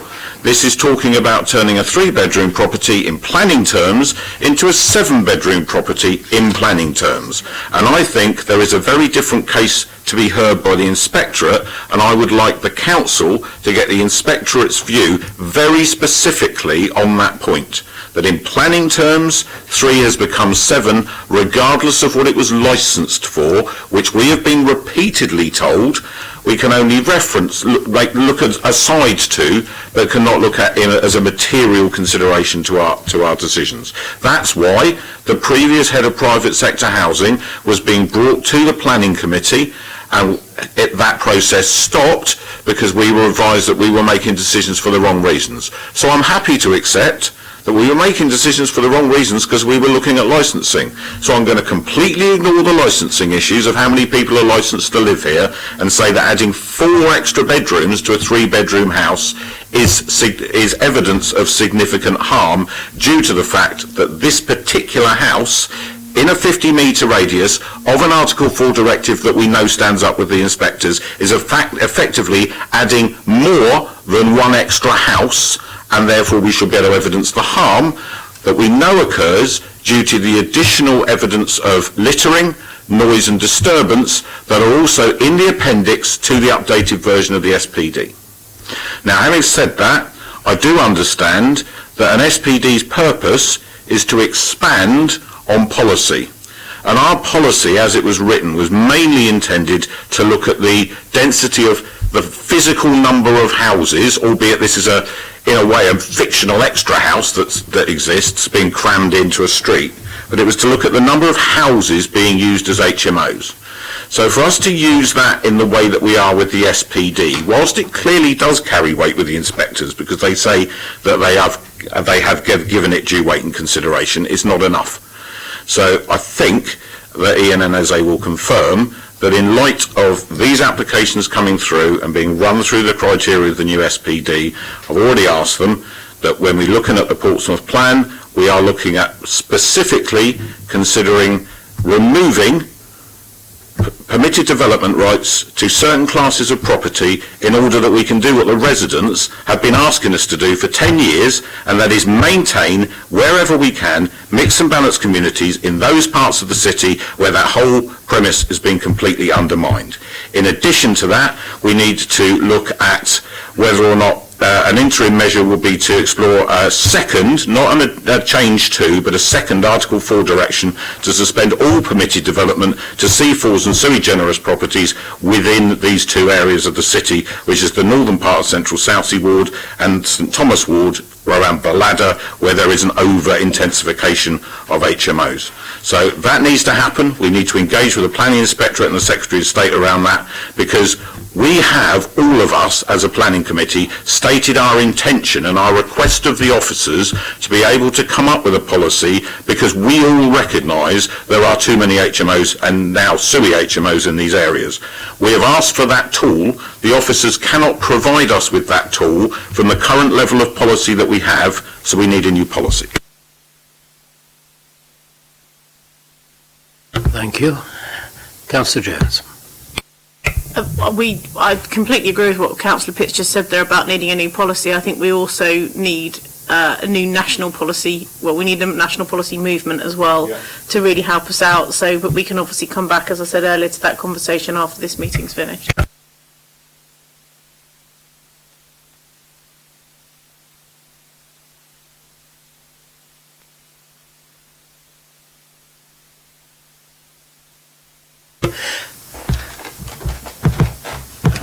I will ignore those comments. Any further comments from members? Right. It has been proposed by Councillor Gerald Van Jackson, seconded by Councillor Smythe, that the application be rejected on the grounds for rejection being that the space standards do not meet our requirements, and also that this is viewed as being in reality an increase from a 3-bedroomed property to a 7-bedroomed property. Yes, obviously that was a statement made by Councillor Pitt that then didn't go through the motion issue. However, before you do so, can I just draw members' attention, of course, planning permission has been granted on this site already for a change of use to C4, which is up to 6 people living together in planning. So it is still 6 people living together, capable in both C3 and C4. It may be in 3 bedrooms, but in terms of the occupancy, how people lose their space, if someone's going to sleep on the sofa, that's their lookout. So to create a planning reason around that. The space standards, it's legible. You can see exactly where you're coming from. You're giving weight to the new SPD, but to suggest that there is a material planning implication from 3 bedrooms to 7 bedrooms versus 6 people to 7 people, which is actually what the application is seeking, I cannot even begin to formulate a reason for refusal that could be defended on appeal for that. Councillor Pitt. Okay, and you know I completely know that you know planning law like the back of your hand, but if that's the case, why are we specifically referencing additional bedrooms, and why are we using the additional bedrooms for, how are we dealing with other issues around having additional bedrooms if we accept that we can say, well, 10 people would sleep on the floor? Because it's about evidence in the bedrooms, and I did specifically reference nitrates being part of that, but also the fact that we have clear evidence in this case that there are 4 bedrooms here that did not exist under its previous planning permission. So obviously the alterations to the property are all lawful as well, so we can't control that. What we're looking at is the externalities of harm, i.e. how a number of occupants would affect the area, and the internalities of quality. So yes, if 10 people sleeping on the floor, that obviously wouldn't meet space standards, because those people wouldn't be tripping over each other and so on and so forth. Where there's enough space internally to manage them, it will be acceptable. Now obviously that's the separate issue of space standards, which certainly the motion has, I haven't had a vote yet, the motion has said is unacceptable, but we control the occupancy. The number of bedrooms is, I'm not disputing that bedroom statement of fact, it just doesn't result in any planning harm, benefit or impact at all, because how those 7 people, 6 people, 3 people, 10 people use the inside of the space The only question that we can concern ourselves with in planning is the adequacy of the environment for them, i.e. the space standards for rooms, and you've judged effectively all of those space standards to be absolutely fine, barring the amenity space, which two members have suggested is inadequate. That's the controlled planning that puts in place for it. Councillor Smythe? I mean, that's why the difference between 6 people and 7 people is so crucial, because it's about the number of bedrooms and the amount of space. And as soon as we go down to 6 people, we have an additional area for communal space, which puts it back over our standards. And I think that's what we ought to be aiming for.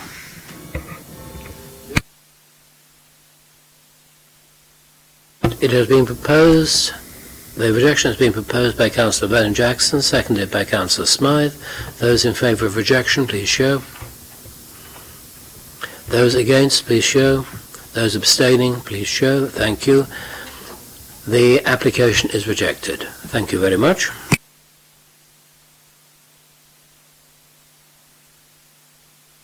Chair, could we have a 2-minute or 5-minute loo, tea or cigarette break?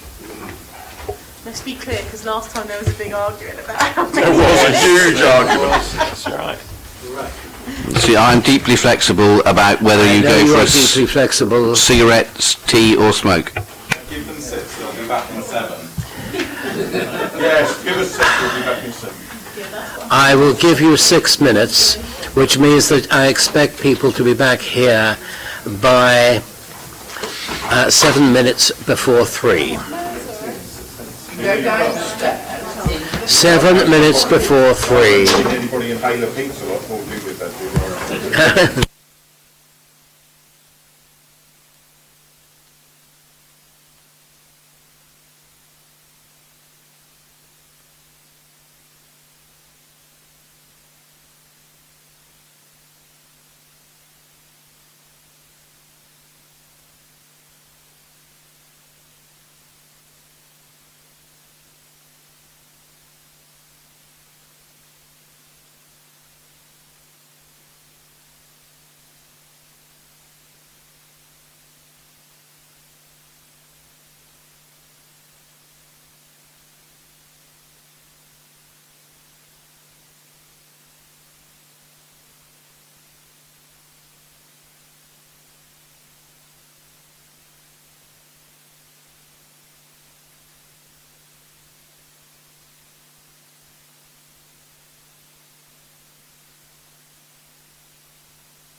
Right, members, welcome back. We now turn to 21 Clarendon Road, Southsea. May I have Mr. Hodgkins and Mr. Froggatt to the table, please.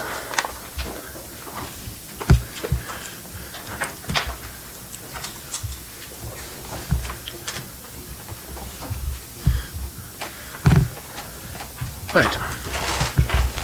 May I have the officer's report, please? Thank you, Chair. Good afternoon, members. This application relates to a 4-storey semi-detached property located on the north side of Clarendon Road within the Owen Southsea Conservation Area. The surrounding area is mixed with a combination of commercial and residential properties. The adjoining property to the west of the site, 19 Clarendon Road, is occupied by a dental practice with 2 flats to the rear. 22 Clarendon Road to the east of the site is occupied by a ground floor flat with a dental practice above. However, to the north and south of the site is predominantly residential. The dwelling is set back from the road with a garden and shared driveway leading to the rear of the property. The rear of the dwelling is an enclosed garden, and boundary treatment consists of a brick wall and enclosed board fencing. Permission is sought for a 2-storey extension to the rear of the property, which would project off the existing rear projection, shown on the plans here. The extension would have a depth of 4.2 metres and would increase the total depth of the rear projection to 8 metres. The extension would measure 3.6 metres in width and would have a maximum height of 2.6 metres. This next slide shows existing and proposed floor plans. As you can see, the extension would create a utility area at lower ground floor level and a kitchen at ground floor level. Sorry to interrupt, Chair. Have we got copies of the plans that we can look at? Because obviously from that distance it's really difficult to see. Yeah. Yeah, I can do. Was there a particular element you want to... Have you got stuff on paper? I've got the drawings in the file. I can pass those round if... It's just that we had agreed that at all long-standing that we'd always get a copy of any floor plan. We could move forward a bit. It's fine, but we'll get up and have, we might need to get up and have a look at it in a minute. But, don't worry. They're coming round.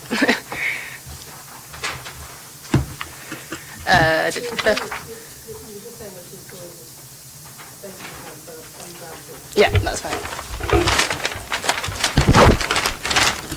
I'm really looking at where on the site how much you're going to use. Oh, yeah, okay. It's going to go on top of that. Okay. Members, do you wish to have a short period to look at those? We can multitask. You're multitasking, okay. Happy for me to carry on? Okay, so there are no site-specific land use policies that discourage the principle of residential extensions in this area. Therefore, policy PCS 23, Portsmouth Plan, relating to design amenity is the most relevant in this case. The extension would result in a relatively large rear projection overall. However, it's not considered excessive in the context of the plot size. The garden remaining would measure 16 metres in depth when measured from the main rear elevation. The extension would incorporate features that take reference from the existing property in terms of materials and brick details. The design of the proposed extension is considered appropriate and acceptable in the context of both the recipient property and the wider Owen Southsea Conservation Area. With regards to any impact on neighbour amenity, the proposed extension would be situated approximately 7.5 metres from the neighbouring properties to the west, 19 Clarendon Road. As mentioned previously before,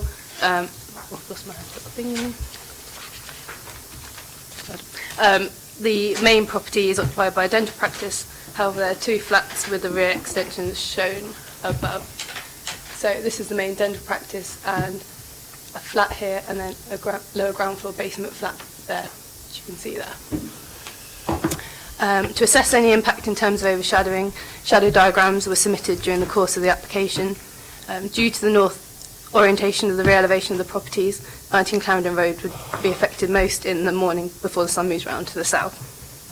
However, the shadow diagrams indicated the extension would not have a significantly greater impact on the main window serving the habitable rooms belonging to the flats. Main windows which would be affected are the high-level windows shown here and the window serving the flat below. But these windows serve other rooms which are served by additional window, which isn't affected by the extension. With regards to overlooking, there is an existing window to the rear elevation, meaning there is already a degree of mutual overlooking between 19 and 21 Clarendon Road. However, to ensure the proposed extension does not result in a significantly greater level of overlooking, should permission be granted, the condition is proposed requiring the additional window to be obscure glazed up to 1.7 metres from the finished floor level.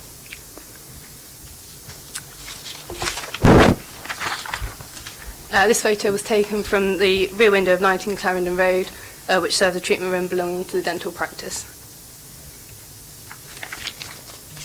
To the east of site is 23 Clarendon Road, which is occupied by a lower ground floor flat with a dental practice above. The shadow diagram indicated that the proposed extension would result in some overshadowing to the area of land situated behind the property. However, this area is a parking area serving 23 Clarendon Road and can be afforded less protection.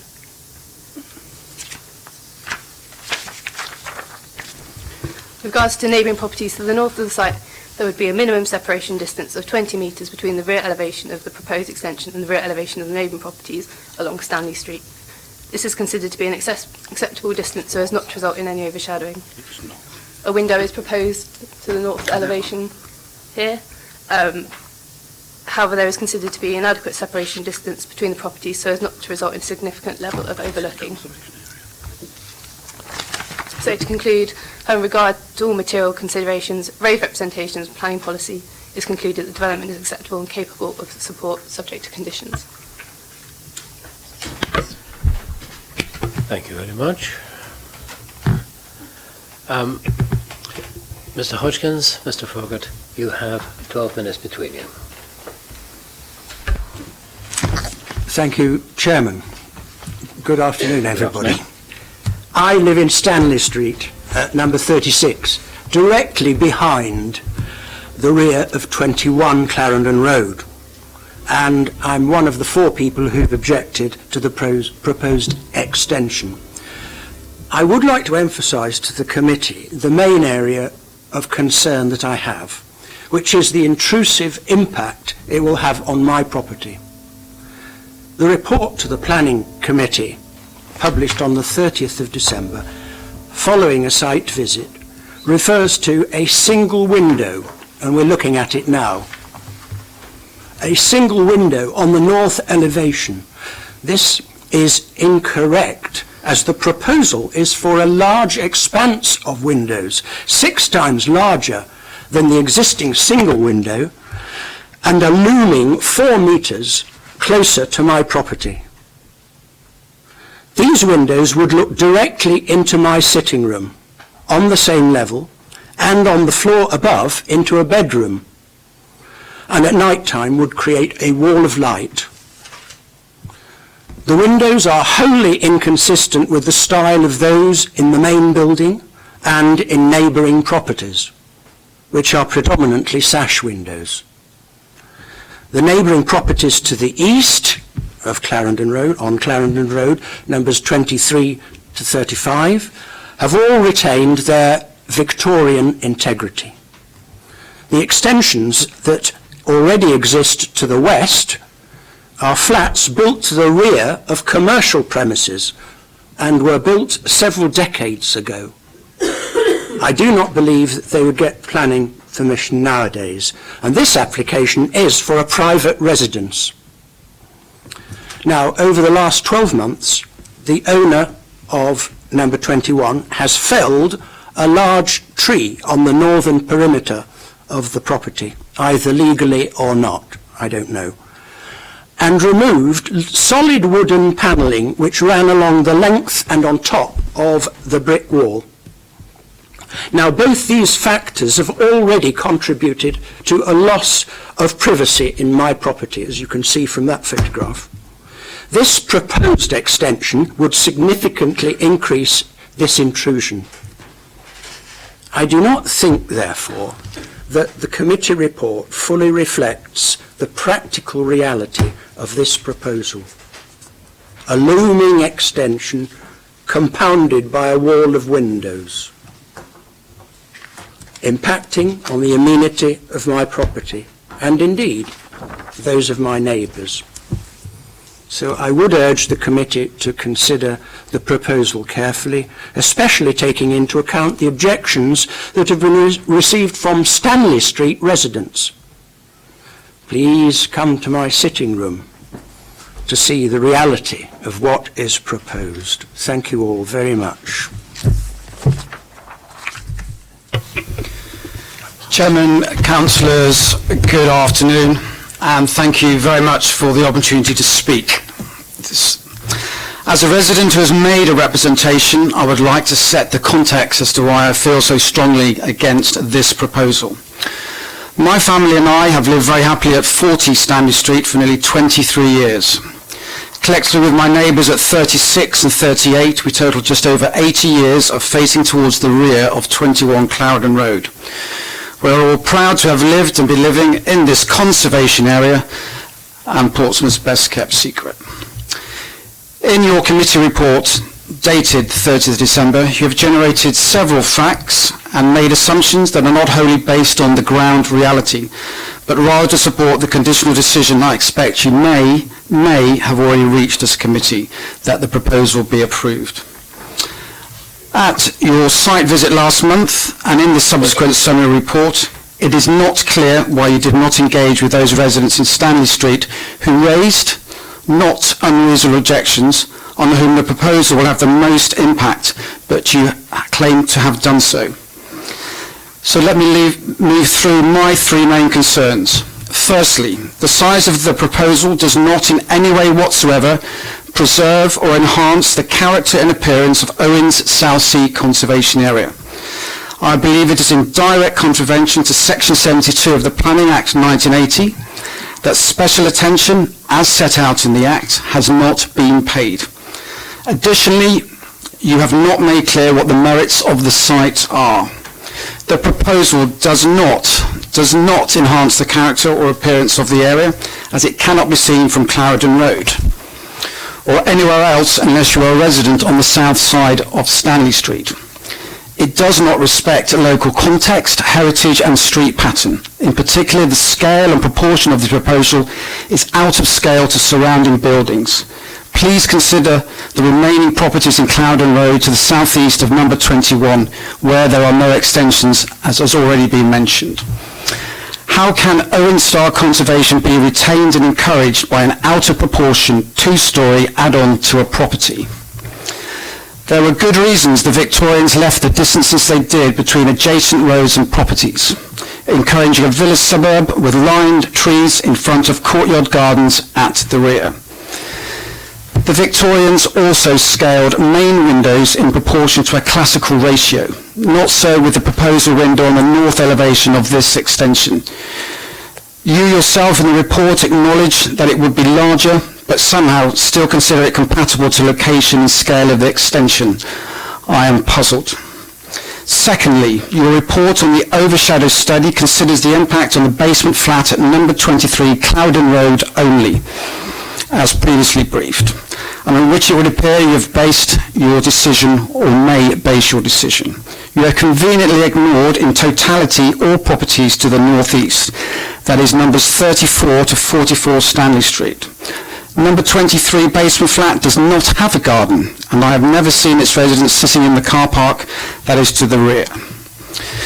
The overshadow diagrams clearly illustrate, and I mean clearly illustrate, how the gardens at 36 to 44 Stanley Street will see considerable loss of light between midday and late afternoon between 1700 and 1800, particularly during the summer months, casting our gardens into complete shade much like a solar eclipse.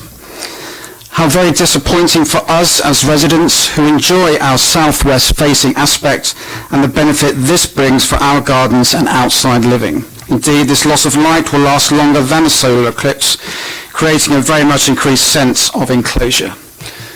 And thirdly, in the past 12 months, largely over last summer, internal building works were undertaken at number 21. As the work progressed and was completed, the waste building wood materials were disposed of by the creation of garden bonfires, an action and behaviour that I find irresponsible, selfish, both to the neighbourhood and to the environment.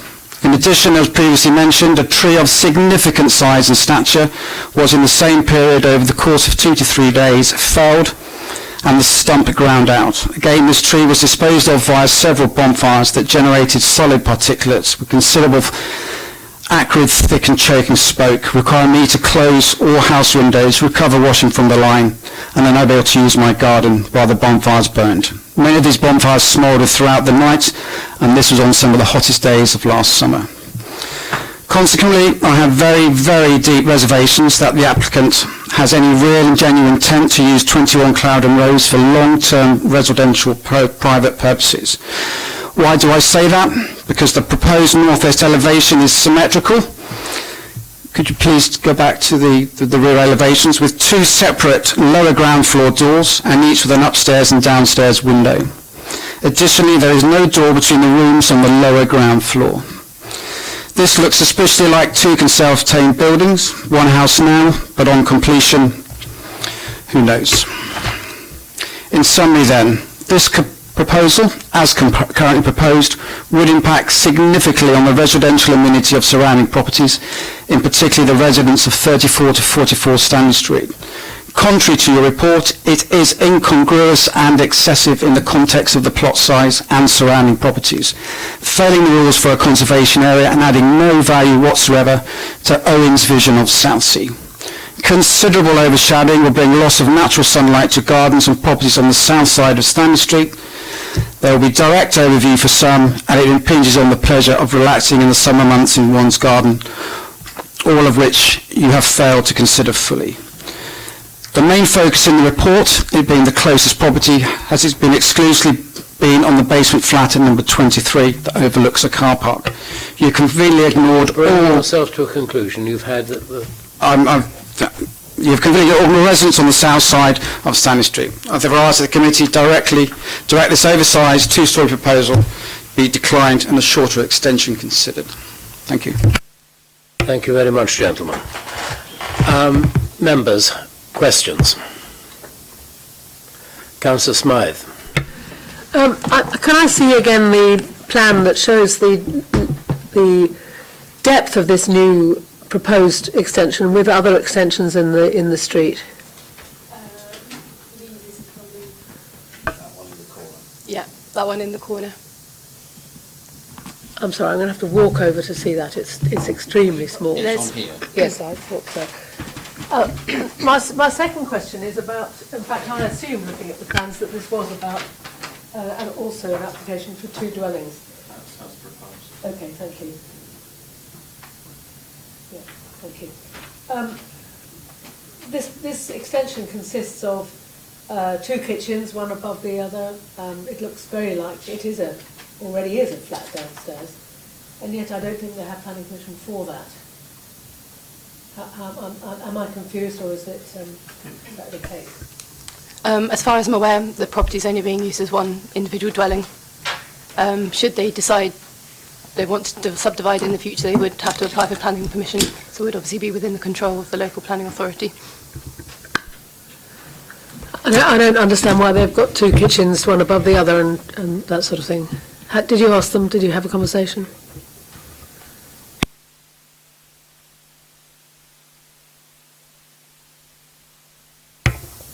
Councillor Pitt. In terms of the questions that Councillor Smile has just asked, and in terms of, can you give us what the dimensions are of the most rear bit? So this is the extension. Obviously, this is existing. This is the proposed. And let me just make sure I'm saying this correctly. Particularly interested in the basement bit and the dividing wall. So that on the left. Yeah. What's the over one more, right? What's the dimensions of that back bit? So it's going to be 4.2 metres in depth and 3.6 metres in width. Okay.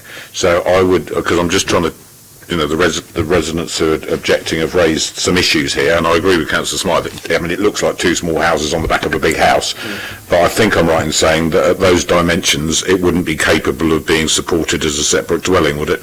I know it's not material to this planning consideration, but we're trying to deal with the concerns of residents going to be later subdivision, and I don't think at those kind of dimensions it would be big enough, would it? If I say, obviously, if we're looking at the bottom plans there, the proposal, it's a large property. It's capable of subdivision. The kitchen on 2 levels and the separate utility room, you could change the internals, and you wouldn't just be using that 4-metre rear extension. You'd be using the ground floor, and that 4-metre rear extension would become access to the. Well, so using the lower ground floor would become access to the ground floor upper. So perfectly capable of a future application to turn that lower ground floor into a flat. It's very well laid out for that purpose. The store could be a bathroom. It's a nice little 1-bedroom flat. But the merits of that will be judged if and when we ever get a planning application to do such. Just to interrupt, having spoken to applicants, obviously this is just their word, but they don't have any intention to subdivide it into flats at this stage.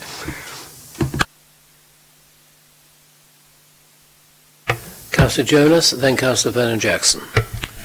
Could the officer tell me the distance between the proposed extension in Clarendon Road to the property in Stanley Street? Not to the garden, that's to the actual house.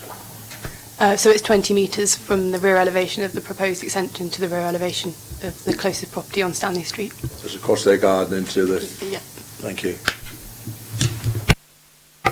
Councillor Vernon-Jackson. And again, I was going to go down the same line, and so I'm not a hugely frequent member of this committee.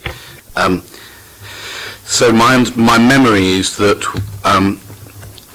looking into a garden is not something that we can take into account, but looking directly from window to window is something that we can think about.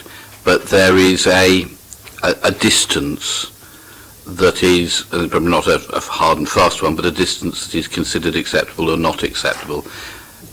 What sort of distance are we talking about?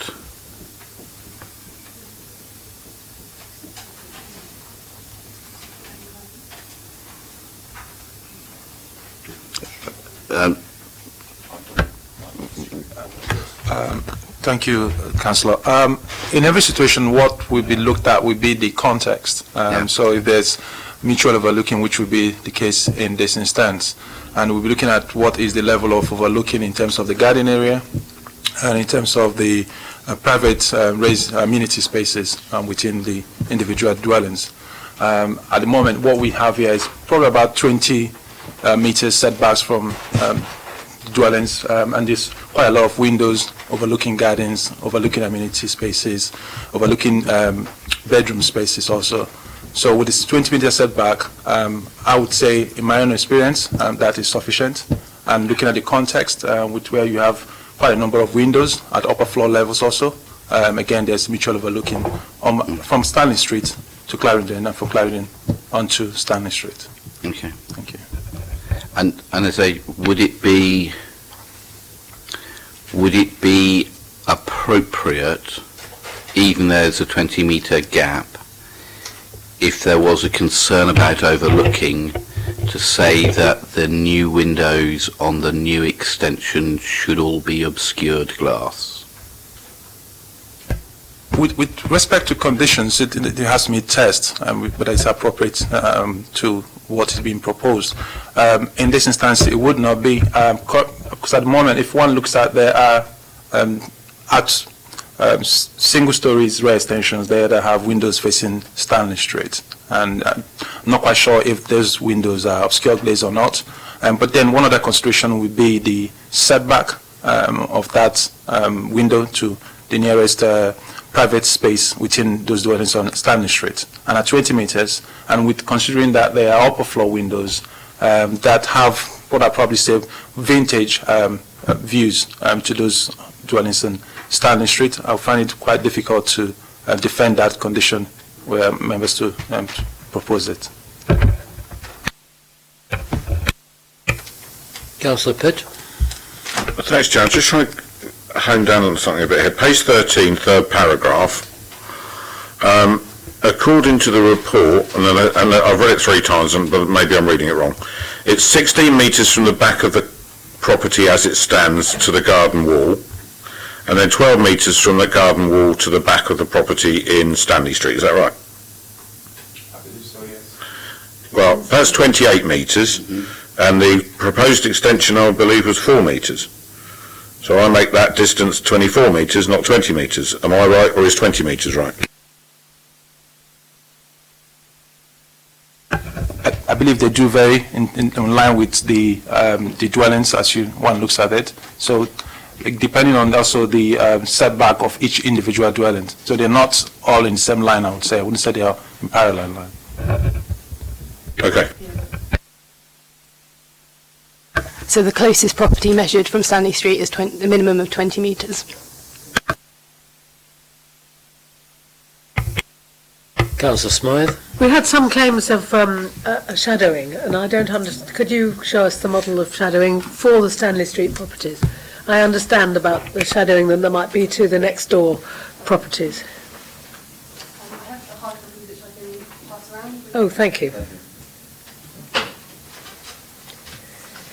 And a sort of supplementary question to that is, it's really only, it's sort of a 1.5 stories high, isn't it? Because it's a basement and a ground floor, essentially. Okay. And is that exactly the same height as? No. No, it's 3 stories high. Yeah. Okay. So I need some clarification of how high it is. It looks 3 stories on the other thing, but you. So it's going to be the same height as existing, and the maximum height is going to be 6.2 metres. Thank you.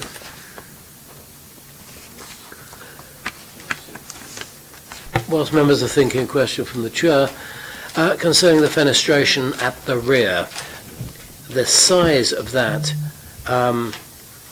is quite large. How wide is that big picture window?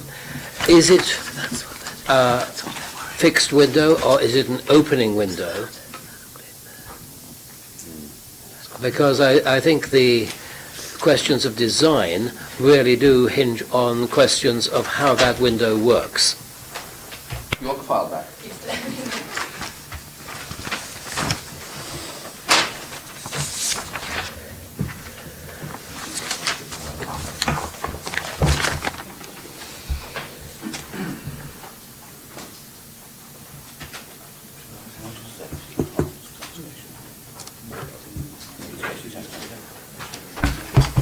Councillors, in the meantime, the question about shadowing. I'll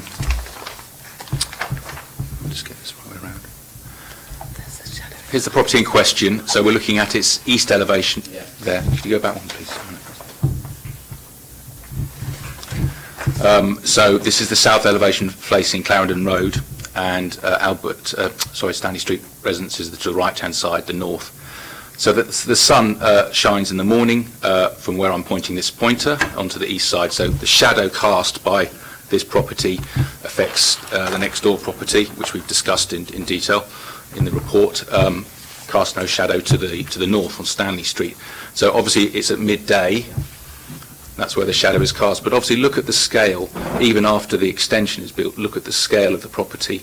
So when the sun is coming from somewhere up here at the midday, shining this way, it's the existing property that casts the shadow north to gardens and properties on Stanley Street, and I'm looking at the diagrams as well, rather than the new extension. So looking at the diagrams I can see, there's very little difference resulting to shadowing, to answer that specific question about properties to Stanley Street gardens and properties from the smaller rear extension compared to the body of the dwelling.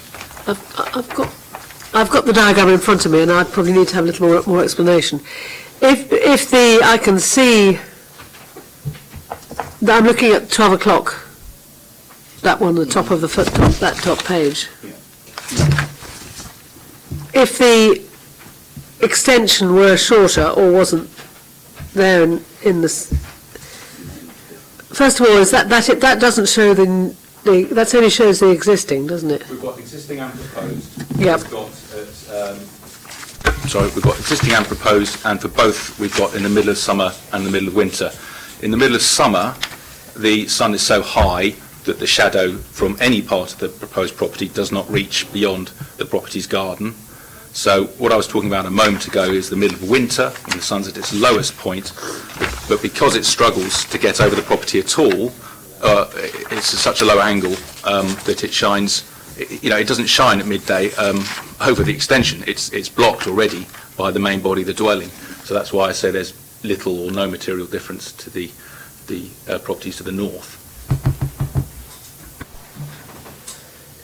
there's a little strip, but it's not very significant. I agree. That's what I mean. Councillor Vernon Jackson. In terms of the height of the extension, I can see it's just an extension of the extension following the same line, but the plans in your file have rooms in the basement, rooms on the, I suppose, the first floor, and then a void above where the pitched roof is. So it's effectively 3 stories tall. And how tall is a 3-story building in their plan?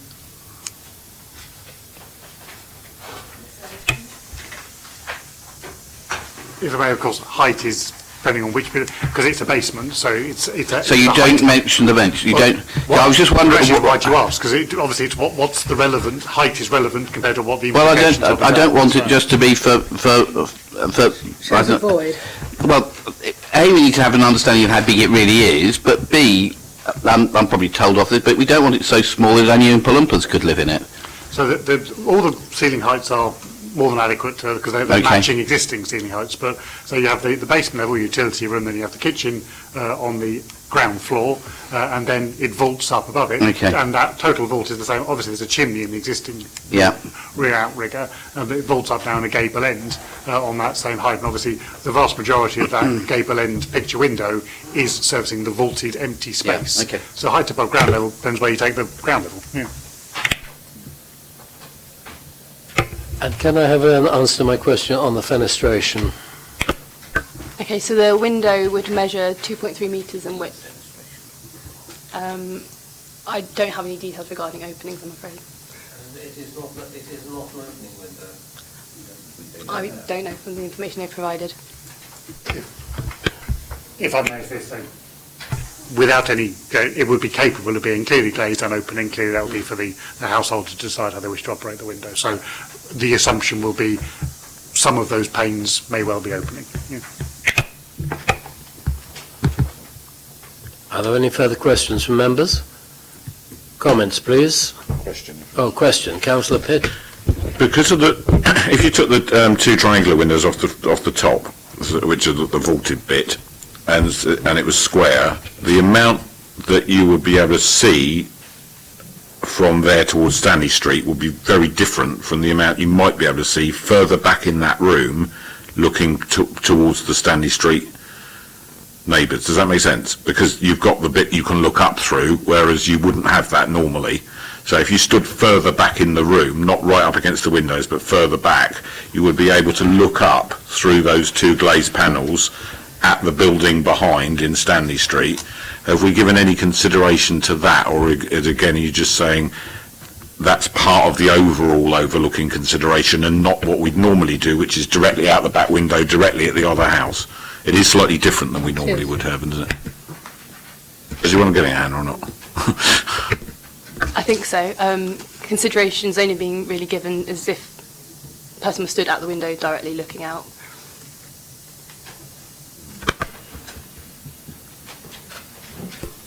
But just to remind you, the distance is 20 metres between the properties. Councillor Jonas.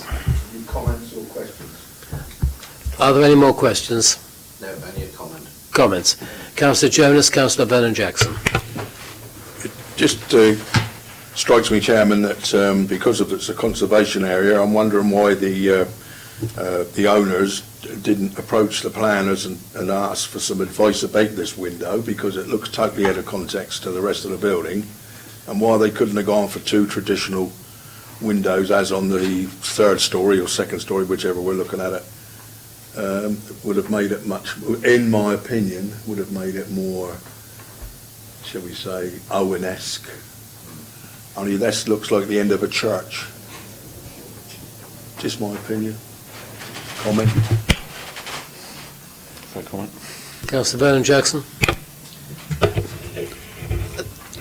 In most of the city, if this came forward, I don't think there would be a question about it, because 20 metres away lots of houses in the city are significantly closer.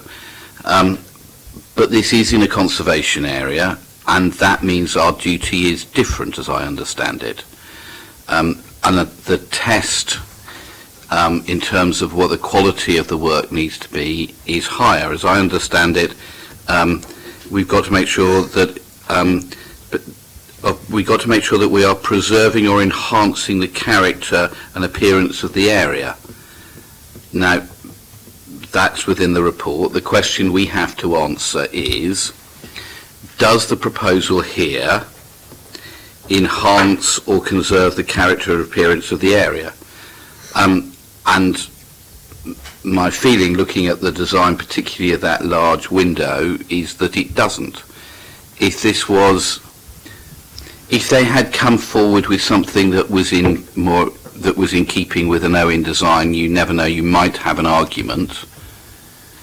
But in terms of this being a conservation area, and I'm sorry, I don't think it looks like a church. I think this looks like a fairly shoddy retail unit, and I don't think that's the quality that we should expect within an Owen conservation area. It's not what I would expect within conservation areas in my ward, in Wimborne Road, etc., because it doesn't enhance, it doesn't preserve the character. It makes it worse. I know there's an argument to say that our predecessors made very foolish decisions and allowed some appalling extensions to be built.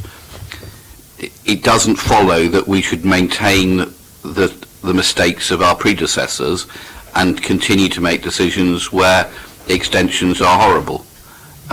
So I'm sorry, I think this absolutely clearly fails the conservation area threshold of conserving and enhancing that area, and for that and that's PCS 23. That would be for me the reason to say no. But being realistic, to say that if this wasn't in the conservation area, we would have no powers to say no. I don't think.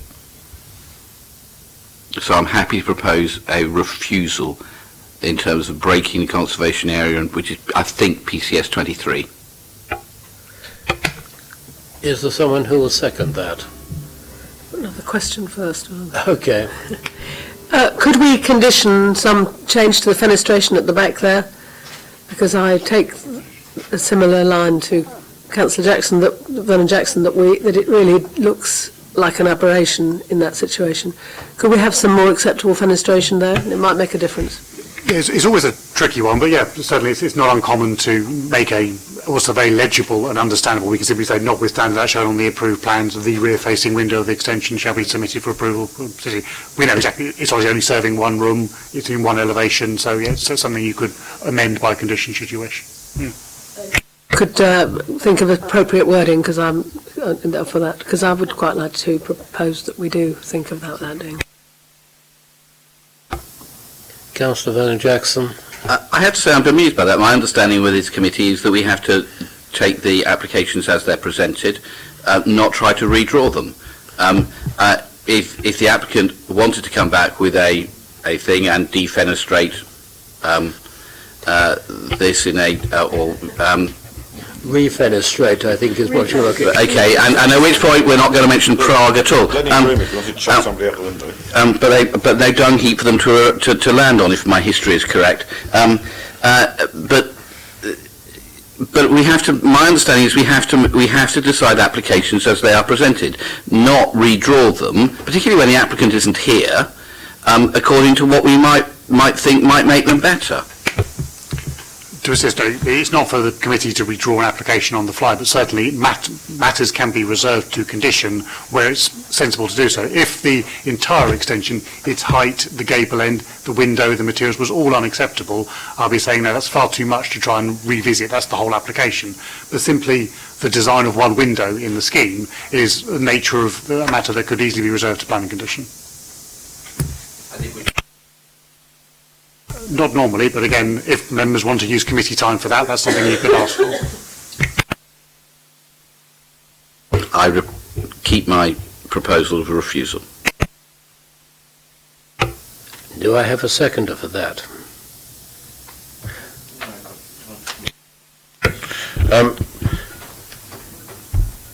So what is the extent to which that could be changed by a condition then? There is no black and white answer to these issues. It's a matter of putting on the wording of the condition would be, notwithstanding that, the rear-facing window, design of the rear-facing window shall be submitted for the prior written approval of the local planning authority. Consequently, the window would be redesigned. The gable end, the materials, but its size, its shape, the number of panes, its opening, its obscurity, all of those matters can easily be dealt with by planning condition. Yeah, but the issue is that this is recommended for conditional permission as it is now. Exactly. So if we wanted to, how can we indicate the extent to which we would expect it to be changed? So the standard advice provided is that you would put on that condition requiring that you want it to be changed, and then you would add an informative to the decision notice to explain what elements of the matter you would want amended. So it might be the size of the window, or it's the fact that you would like to see a sash casement or something of those nature. Yeah, or to more closely align with existing windows, just to give them guidance, would be a normal approach from a planning authority. Councillor Jonas, then Councillor Vernon-Jackson. Whilst I agree with what they're saying about putting conditions on, I'm afraid I'll have to, on this occasion, back Councillor Vernon-Jackson and refuse it and let them come back with a design that we can actually see, rather than say, you know, chance your luck, they might put up another one we don't like. Yeah. Clearly, if the council would have to approve the new window, so if you are satisfied that the extension, barring that casement, that window is unacceptable, the advice officers would strongly give you is you're obliged to try and determine an application as swiftly as possible, not create unnecessary delay. So therefore, conditions should be imposed. We still wouldn't know what you Well, so you can ask it to come back to committee, but that's yes. Decisions are made by officers for minor matters. If you explain what it is you want from the window, officers will deliver that window on that point. You can take committee time to do it, but that's the fundamental purpose of the decision. Scores of planning applications are determined by officers every week. Designing one window is well within the scope of the competency of your officers. Councillor Vernon-Jackson, then Councillor Smythe. My concern about that is that this has come with that present design with a recommendation for approval by planning officers. Therefore, I would have a level of concern that any design for a window there, if we delegate it to officers, might well just get approved without us seeing it. And therefore, personally, I think the way forward is to refuse it, but at the absolute minimum, a deferral for them to come back with something better, mullioned preferably, would be appropriate. So, but I would be very unhappy about just leaving this to go off on conditions. I think refusal is the safest thing. But if people want this to happen, which I don't at all, then making sure it comes back here to look at what the mullioning might look like, and built of, I don't know, presumably sandstone, would be a sensible way forward. But the absolute minimum, a deferral. Councillor Smythe. My comment is that I'm concerned about what grounds for refusal we would give if we did that. Would it just be on the basis of fenestration? 20 metres is, in other places, it's quite a short distance, but in Southsea it's not. We've all got people peering into our houses from that distance. So it seems to me, could we reasonably refuse an application just on the basis of the fenestration when we could deal with it with a condition? And I think if I was living in the houses of our two Stanley Street residents here, it does look, very, very intrusive, that. Whereas if there was a more in-keeping window, it may be much, much, much more difficult for us to find a ground for refusal. So really, I look for some advice as to what the best route to that is, because I'm not sure that the fenestration is a good enough reason just for a full refusal, is it?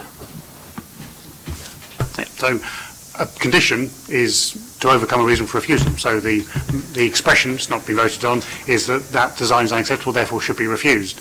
The way, however, we can advise you is that's not a reasonable action for the council to take, as that reason for refusal can be overcome by a planning condition asking for an Exactly. alteration to the window. So that would be dealt with as the most sensible and reasonable way. To act otherwise is probably to be considered to be act unreasonable, and an appeal could be made against that condition and costs awarded against the council. So hence the recommendation, I would say, if that's your only concern, the design of the window, not the fact of windows or the other issue, then a condition is the right process for officers to resolve that matter. Councillor Bernard-Jackson. So my reason for refusal was that the design does not, has to have a desire of preserving and enhancing the character and appearance of the area, and that it does not. Full stop. So that is my reason for refusal, for recommending refusal. If I may say yes, but that's understood, but that reason can be overcome by requiring an alternative design. That's the recommendation. So then in which case they need to come back with a separate planning application or an amended planning application. If we refuse it. Okay, without going, Chairman, apologies, to round this, because you can do it in a more efficient way by a planning condition, it may be considered unreasonable by the Inspectorate on appeal that you chose to force a refusal for a matter that we're advising you can be dealt with by planning condition. Entirely members Okay, carry and I don't accept your thing. I would expect it to be seen by this committee with any other proposal to look at a different way of doing this. It is ugly, it doesn't fit into the character of an Owens area, and therefore it should be refused. No, but we could, then that's a deferral and get them to come back to here. Yes. Councillor Pitt. I think what Ian's trying to say is you might end up with exactly what you don't want by trying to get what you don't currently want. In other words, if we're giving the applicant an excuse to run off to the planning inspector, we all moan about, and they, for some bizarre reason, manage to agree with the applicant, that window exists. Yeah. If we ask for a deferral for exactly the same reason, and say very clearly as the reason for that deferral that the existing rear window fails to protect or enhance the conservation area, and the committee would like to see something that was more in keeping with the existing rhythm of the windows in the building to which it is going to be attached, then we've given a clear instruction that it mustn't protrude from the rear elevation and it must match the existing rhythm, and gives them a chance to go and change it and come back so that we're still in control of what we end up with.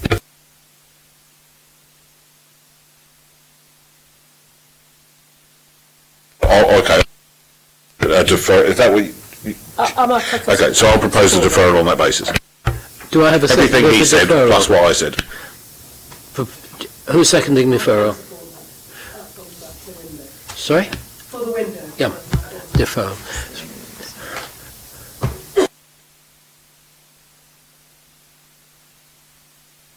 We have two proposals. One proposed by Councillor Bernard-Jackson, seconded by Councillor Jonas, that the planning application be refused on the grounds that the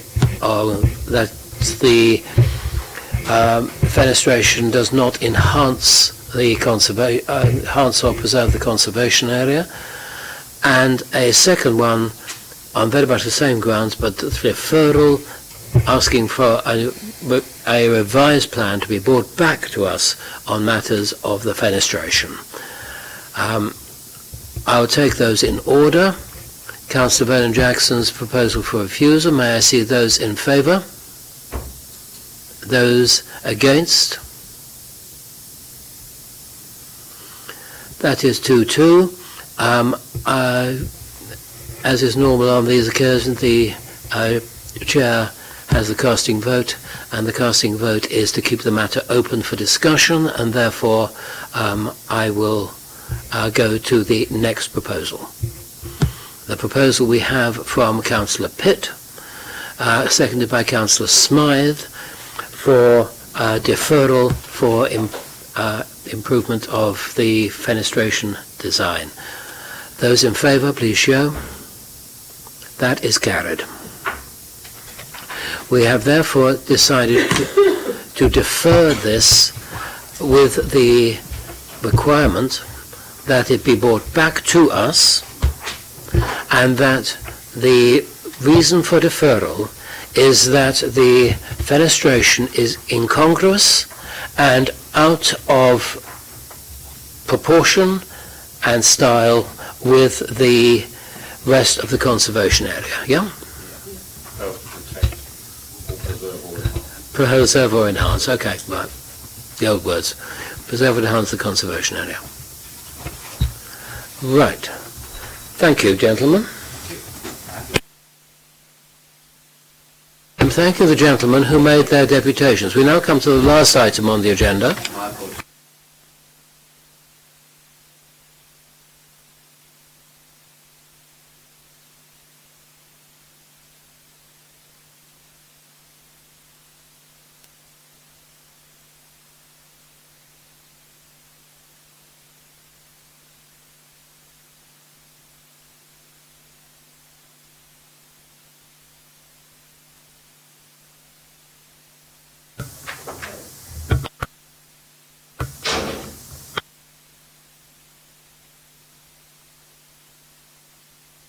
May I have the officer's report, please? Thank you, Chair. This application is a resubmission of a scheme that was permitted by this committee in December last year. Oh, sorry, the year before now. It relates to a site at Lakeside Business Park, circled in red up there on the screen, just to the south of the access road, and next to what is now the Village Hotel site on the corner as you come into Lakeside. What the planning permission that was granted was for a car showroom, and this is the same. It is a scheme for a car showroom. The reason why it's come back is that it's amended the orientation of the building and the layout of the building, and I'll explain that now. So this is just a couple of photos of the site. It's very much a relatively flat, open grassland site at the moment. The top photo there shows the main Lakeside building in the distance there, and that's looking south towards the motorway beyond the trees. This is just to explain that the reason why this is at committee and was at committee before is that technical point it would be a departure from the adopted policy, because we have a policy for Lakeside Business Park which covers all of this area shown in red for office development B1A use. And in 2010, an outline planning application was granted permission that provided around 69,000 square metres of office space. So this proposal for a car showroom would be a departure from that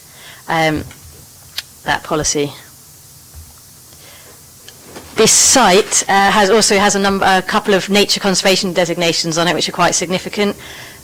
As you can see here, it lies within a site of importance for nature conservation, and it also lies partially within an area identified for Solent waders' roosting ground. All of these matters were known about in the previous application, and after substantial discussions with ecologists, it was determined that with appropriate ecology mitigation, which I'll explain a bit later in this presentation, the scheme could be deemed acceptable. So this is a comparison of the proposed layout and what was permitted before. This was the previous permission for an L-shaped car showroom. They've simply flipped it round, so the main car display area will be to the south. It's also it's slightly smaller, and another key difference is that there's no roof level parking, which was previously proposed. In terms of the area surrounding it, there's a landscape buffer, which was a key part of the ecology mitigation, which is still, so that was before, and that's still going to be in place, so that hasn't changed. Access to it would be from the internal access road, and an extension to access road was granted under a separate reserved matters permission, so it doesn't actually form part of this application, but that just shows that there would be access to the showroom. This just shows you the internal layout, fairly standard in terms of the types of uses. And in terms of design, very similar again to what was permitted before, so it's a grey clad building, also quite similar to the other Porsche showroom nearby, and you've got the sort of the cladding element of the Village Hotel as well. And this is the other elevations. And then just to explain the ecology mitigation, what this would be secured by legal agreement is an area within the Lakeside site to mitigate the loss of the sink on this site would be provided, and then there'd be the buffer zone to be protected around the edge of the site, and then there would also be a payment towards the management and enhancement of the wider Solent Waders breeding areas, and that's all the same as what was agreed in the previous application. So this essentially is a very similar scheme, but because it represents a departure from policy, it's back before you now. And I probably should explain that bit a bit more. In the previous application, they demonstrated that whilst this development would be built on an area that was shown to be offices in the previous outline scheme, they demonstrated through an amendment to that outline scheme that those offices could be relocated elsewhere, and that this scheme wouldn't prevent that 69,000 square metres coming forward. And that, on that basis, it was permitted before. Thank you.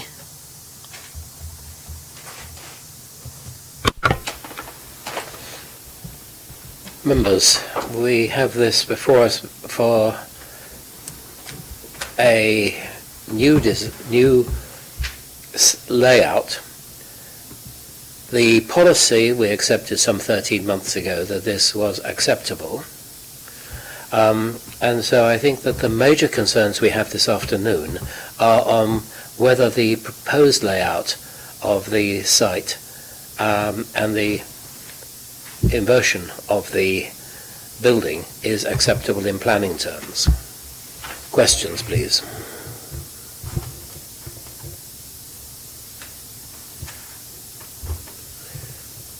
No questions? Comments, please.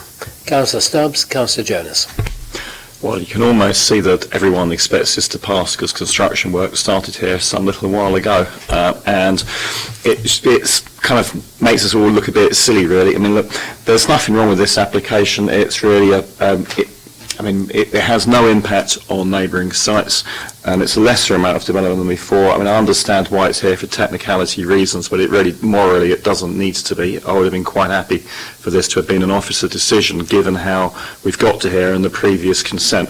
So it's creating some jobs on the site. It's economic growth. We should very much welcome that. I move the report.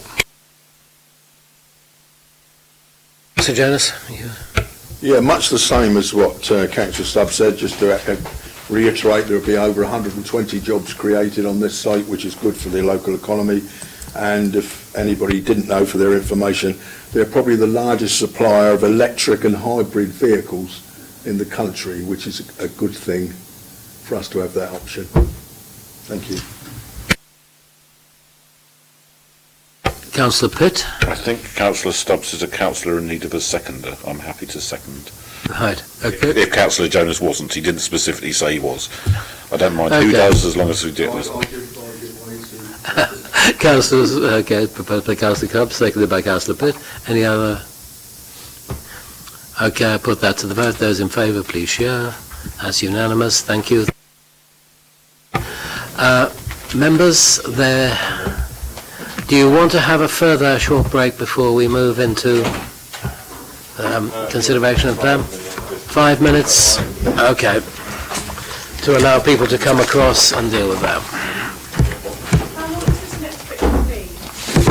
How much do you want to say? I think it very much depends how many questions you want to